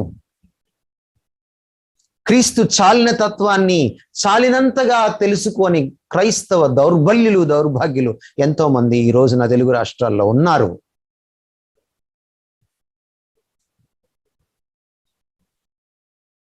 ఆయన విశ్వాసుల్ని కూడా లేపుతాడు. ఆయన ఎలా మరణాన్ని గెలిచాడో నేను రేపొద్దున ఆయన వచ్చినప్పుడు మరణాన్ని గెలుస్తాను. మరణం ఇక నా దరిదాపులకి రానంతగా అంతిమ శత్రువుని ఆయన అంతమొందిస్తాడు. అంత సఫిషియంట్ ఆయన. అంతేకాదు 2వ అధ్యాయం 19వ వచనంలో అంటాడు పౌలు, ఆయన సంఘం యొక్క ఎదుగుదలకు, అది ఫలించడానికి, అది అభివృద్ధి చెందడానికి, అది దాని యొక్క గుడారాన్ని విస్తరింప చేసుకోవడానికి ఆయన సమర్థుడు, ఆయన చాలినవాడు. ఈరోజు పీటర్ వ్యాగ్నర్ అని రకరకాల వాళ్ళ పుస్తకాలు రాస్తున్నారు. చర్చ్ గ్రోత్ మూవ్మెంట్ అని 1960s లో పుట్టింది. ప్రోగ్రాముల వల్ల, మార్కెటింగ్ వల్ల చర్చ్ పెరుగుతుంది అనుకోండి. అది ఒట్టి కేవలము బలం మాత్రం అని అనుకుంటున్నారు వాళ్ళు, కానీ బలం కాదు, అది వాపు. బలాన్ని చూసి వాపు అనుకుంటే పర్వాలేదు, వాపుని చూసి బలం అనుకుంటే చాలా కష్టం. నా సంఘంలో 150,000 మంది ఉన్నారని చెప్పుకుంటున్నారు వాళ్ళు. ఇప్పుడు వెళ్ళి మీరు ఈ ఆదివారం, రేపు ఆదివారం వెళ్ళి చూడండి, ఉండరు వాళ్ళు. వచ్చిపోతుండే వాళ్ళందరినీ, గత కొన్ని సంవత్సరాలుగా వచ్చిపోతుండే వాళ్ళందరినీ స్వైపింగ్లు పెట్టి గీకి, ఆ గీకిన నెంబర్లన్నీ ఒక చోట వేసి చేస్తే 1,00,000 దాటారు అంతే. వాళ్ళకి ఈయనకి సంబంధం లేదు, వాళ్ళు ఈయన గొర్రెలు కాదు, ఈయన వాళ్ళ కాపరి కానే కాదు. అసలు ఈయన కాపరి కాదు, ఈయన డోపరి. చర్చ్ గ్రోత్ అంటే అది కాదు. చర్చ్ గ్రోత్ అంటే గొర్రెలు ఎదగాలి. చర్చ్ గ్రోత్ అంటే పెద్ద బ్రహ్మాండమైన చర్చ్ సముదాయం కాదు, బయలాజికల్ గా పెరగడం కాదు. ఆ సంఘంలో ఉన్న ప్రతి సంఘస్థుడు క్రీస్తుతో అంటుకట్టబడి ఉండాలి. ఆ సంఘంలో ఉన్న ప్రతి సంఘస్థుడు, ప్రతి విశ్వాసి, అంటుకట్టబడిన ప్రతివాడు వేళ్ళుని ఫలించగలిగి ఉండాలి. అది చర్చ్ గ్రోత్. ఇది ఒక్క కారు వేలం వేయడం వల్ల కానీ, లేకపోతే 4 టెస్టిమోనీలు మార్కెటింగ్ కోసం చెప్పించడం వల్ల కానీ, లేకపోతే స్టేజ్ మీద అట్టహాసంగా మాట్లాడడం వల్ల కానీ, లేకపోతే గుడ్డి వాళ్ళకి చూపొచ్చినట్టుగానో, లేకపోతే ఊదితో పడిపోయినట్టుగానో చూపించడం వల్ల, డ్రామాలు ఆడడం వల్ల కానీ, లేకపోతే ప్రేక్షకులకి, శ్రోతలకు ఇష్టమైనటువంటి పదజాలంలో ఇష్టమైనటువంటి అంశాలను మాత్రమే చెబుతూ, వాళ్ళని దువ్వుతూ, వాళ్ళ చెవుల్లో తేనెలు పోస్తూ చక్కటి ప్రసంగాలు చేయడం వల్ల కానీ, లేక ఎప్పుడూ దేవుడు చూపించే ఉగ్రతను గురించి చెప్పకుండా, పాపానికి వచ్చే పర్యవసానాల గురించి చెప్పకుండా, ఎప్పుడూ పాజిటివ్ వర్డ్స్ తోటే వాళ్ళని మభ్యపెట్టేటువంటి చమత్కారం వల్ల కానీ, పిట్ట కథల వల్ల కానీ చర్చ్ గ్రోత్ రాదు అని చెప్తున్నాడు పౌలు. సంఘం ఎలా అభివృద్ధి చెందుద్ది అంటేనంట, క్రీస్తులో ఉన్నటువంటి ఆ చాలిన తత్వం వల్ల అభివృద్ధి చెందుతుంది అంటాడు 2వ అధ్యాయం 19వ వచనం. Christ is the root cause of the growth of the church. అసలు సిసలు అభివృద్ధి, సాఫల్యం సంఘ పరిచర్యలో క్రీస్తుని బట్టే వస్తుంది. కాబట్టి మనం దేన్ని నమ్ముకోనక్కర్లేదు. డబ్బు అవసరం లేదు మనకి, స్థలం అక్కర్లేదు మనకి, మనం సంఘ పరిచర్య చేయగలం. పబ్లిసిటీ అక్కర్లేదు మనకి, సంఘ పరిచర్య చేయగలం. క్వాలిటీ పరిచర్య చేయగలం మనం, ఎందుకంటే క్రీస్తు చాలిన తత్వం మనకుంది అని చెప్తున్నాడు. అంతేకాదు 4వ అధ్యాయం 3వ వచనంలో ఆయన అంటున్నాడు, క్రీస్తు అంట ఆయన మిస్టరీ అట. He is the mystery. ఆయన మాట ఒక మిస్టరీ. ఆయన దేవుని మర్మమట. లోతైన విషయాల్లోకి మనల్ని తీసుకువెళ్ళగలిగినటువంటి, మనల్ని జ్ఞానవంతుల్ని చేయగలిగినటువంటి సమర్థుడు, సమృద్ధి కలవాడు, చాలిన దేవుడట ఆయన. పౌలు మాట్లాడుతుంటే ఆయన మాటలు పేతురుకే అర్థం కాలేదు. అరేబియా దేశానికి వెళ్ళిపోయిన తర్వాత, ఆయన మారుమనసు పొందిన తర్వాత దమస్కు నుంచి, ఆ తర్వాత వచ్చి కొన్ని దినాలు పేతురుతో గడిపాడు పౌలు. కానీ పేతురుకే ఆయనకు దేవుడు బయలుపరిచిన విషయాలు అర్థం కాలేదంటే ఎంత లోతుగా పౌలు వెళ్ళాడో, ఆ జ్ఞానంలో, ఆ మిస్టరీలో ఎదిగాడో మనకు అర్థమవుతుంది. చేసుకున్న వాడికి చేసుకున్నంత ఏ చెట్టుకు అంత గాలి అన్నట్టు ఎంతగా క్రీస్తును ప్రేమించాడో, ఎంతగా తృష్ణ పడ్డాడో, ఎంతగా ఆరాటపడ్డాడో, ఎంతగా తపించాడో ఆ క్రీస్తు కోసం, ఆయన వ్యక్తిత్వం కోసం, ఆయనకు అంతగా ప్రత్యక్షత దొరికింది. బహుశా మిగిలిన అపోస్తుల కంటే ఎక్కువగా, మరి ఎక్కువగా అత్యాసక్తితో, తృష్ణతో, తపనతో అతను క్రీస్తును వెదికాడేమో, అతనికే అంత ప్రత్యక్షత దొరికింది. మరీ విశేషమైన ప్రత్యక్షత దొరికింది. జ్ఞానం కోసం ఇంటర్నెట్ వెతకక్కర్లేదు, 10 మంది ప్రసంగాలు వినక్కర్లేదు. క్రీస్తు పాదాల దగ్గర నేర్చుకున్న ప్రసంగానికి, కాపీ కొట్టిన ప్రసంగానికి తేడా ఇట్టే తెలిసిపోతుందో క్రైస్తవుడికి, వాక్యం తెలిసిన వాడికి. ఒక ప్రసంగం చేయడానికి నేను వచ్చి మీ ముందుకి వచ్చానంటే my source should be Christ. My source should be Christ. Oswald Sanders ఒక గొప్ప ప్రసంగికుడు. ఆస్వాల్డ్ శాండర్స్ అంటాడు, every sermon should be born again అంటాడు. Every sermon should be born again. ప్రతి ప్రసంగం తిరిగి జన్మించాలంటాడు. మనం వేసిన క్యాసెట్టే మళ్ళీ వేస్తాం, ఎందుకంటే ఆ ఊరోళ్ళు ఇక్కడ లేరు కాబట్టి. థ్యాంక్ గాడ్ ఇప్పుడు మనకి వీడియోలు, రికార్డింగ్లు, సోషల్ మీడియాలు, ఫేస్బుక్లు, యూట్యూబ్లు వచ్చేసినాయి. చేసిన ప్రసంగం మళ్ళీ చేయలేని పరిస్థితి. ఆ sermon should be born again. ఎక్కడి నుంచి వస్తుంది ఈ కొత్త జ్ఞానం? తవ్వే కొద్దీ ఒక ఊటలా ఎక్కడి నుంచి వస్తుంది? The sufficiency of Christ. Preachers, ప్రసంగించే బోధకులారా గుర్తుపెట్టుకోండి, క్రీస్తు పాదాల దగ్గర కూర్చోండి, మీరు ఎంత తవ్వితే అంత. The sufficiency of Christ. అంతేకాదు, పౌలు ఇంకా మాట్లాడుతున్నాడు, మన సహవాసానికి ఆయన సమృద్ధి అట. మన సహవాసంలో, ప్రేమలో వేరుపారి ఎదగడానికి, ప్రేమ చేత అంటుకట్టబడి ఒకరికొకరు కట్టబడ్డానికి, సహవాసంలో ఉన్నటువంటి మాధుర్యాన్ని ఆస్వాదించడానికి క్రీస్తే నాకు సమర్థుడు, నాకు చాలినవాడు, సమృద్ధి గలవాడు. అండ్ ఫైనల్లీ నా జీవితం అంతటికీ ఆయన సరిపోయినవాడు. ఎంత సరిపోయినవాడంటే ఆయన చెప్తున్నాడు, 2వ అధ్యాయం 10వ వచనం, 1:28, 3, 4, 3 వచనాలు. అన్నిటినీ మనకు చదివితే మనకు అర్థమవుతుంది. పౌలు తన తపన చెప్తాడు ఆ కొలస్సీ పాఠకులకు, లేకపోతే తన పత్రిక గ్రహీతలకు, సంఘస్థులకు మాట్లాడుతూ అంటాడు, మీరు ఎలాగైనా సరే ఆయనలో పరిపూర్ణులు కావాలి. ఇదే నా తపన, ఇదే నా గోల్, ఇదే నా ధ్యేయం, ఇదే నా ప్రార్థన, ఇదే నా కాంక్ష. ఎందుకంటే క్రీస్తు సమర్థుడు, చాలినవాడు, సమృద్ధి గలవాడు. The sufficiency of Christ is enough for me, for my completeness, for my maturity in Christian life. ఆ సఫిషియన్సీ ఆఫ్ క్రైస్ట్ ద్వారానే నేను క్రైస్తవ జీవనంలో ఫలాలు ఫలించేంత మెచ్యూరిటీలోకి ఎదుగుతాను. So the Christology of the epistle of Colossians ఏంటంటే, ఆయన దేవత్వము, ఆయన సర్వాధిపత్యం, ఆయన అసలు శిశులు దేవుడు, అనంతమైన అంతిమమైన సర్వాధిపతి. అంచేత ఆయన సమృద్ధి కలిగిన వాడు. ఆయనకు చేతకాంది లేదు, ఆయన పూడ్చలేంది లేదు, ఆయన సాయం చెయ్యలేంది లేదు, ఆయనకి కొదువైంది లేదు. తనకేదో కొదువై ఉన్నట్టు మనుషుల చేతులతో సేవింపబడువాడు కాదు ఆయన. Is sufficient. ఆయన అధికారం దేవదూతల పైన, పడిపోయిన దేవదూతల పైన, అపవాది పైన, వాడి అధిపతుల పైన, లోకం పైన, సంఘం పైన. కనుక నేను చర్చిలో ఉన్నా, చర్చి బయటకు వెళ్ళినా, చర్చిలో సమస్యలైనా, లోకంలో సమస్యలైనా, శ్రమైన, అనారోగ్యమైన, శోధనైన, అవమానమైన, అపార్థమైన, అన్యాయమైన, పేదరికమైన, మరొకటైన, ఆయన నాకు చాలినవాడు.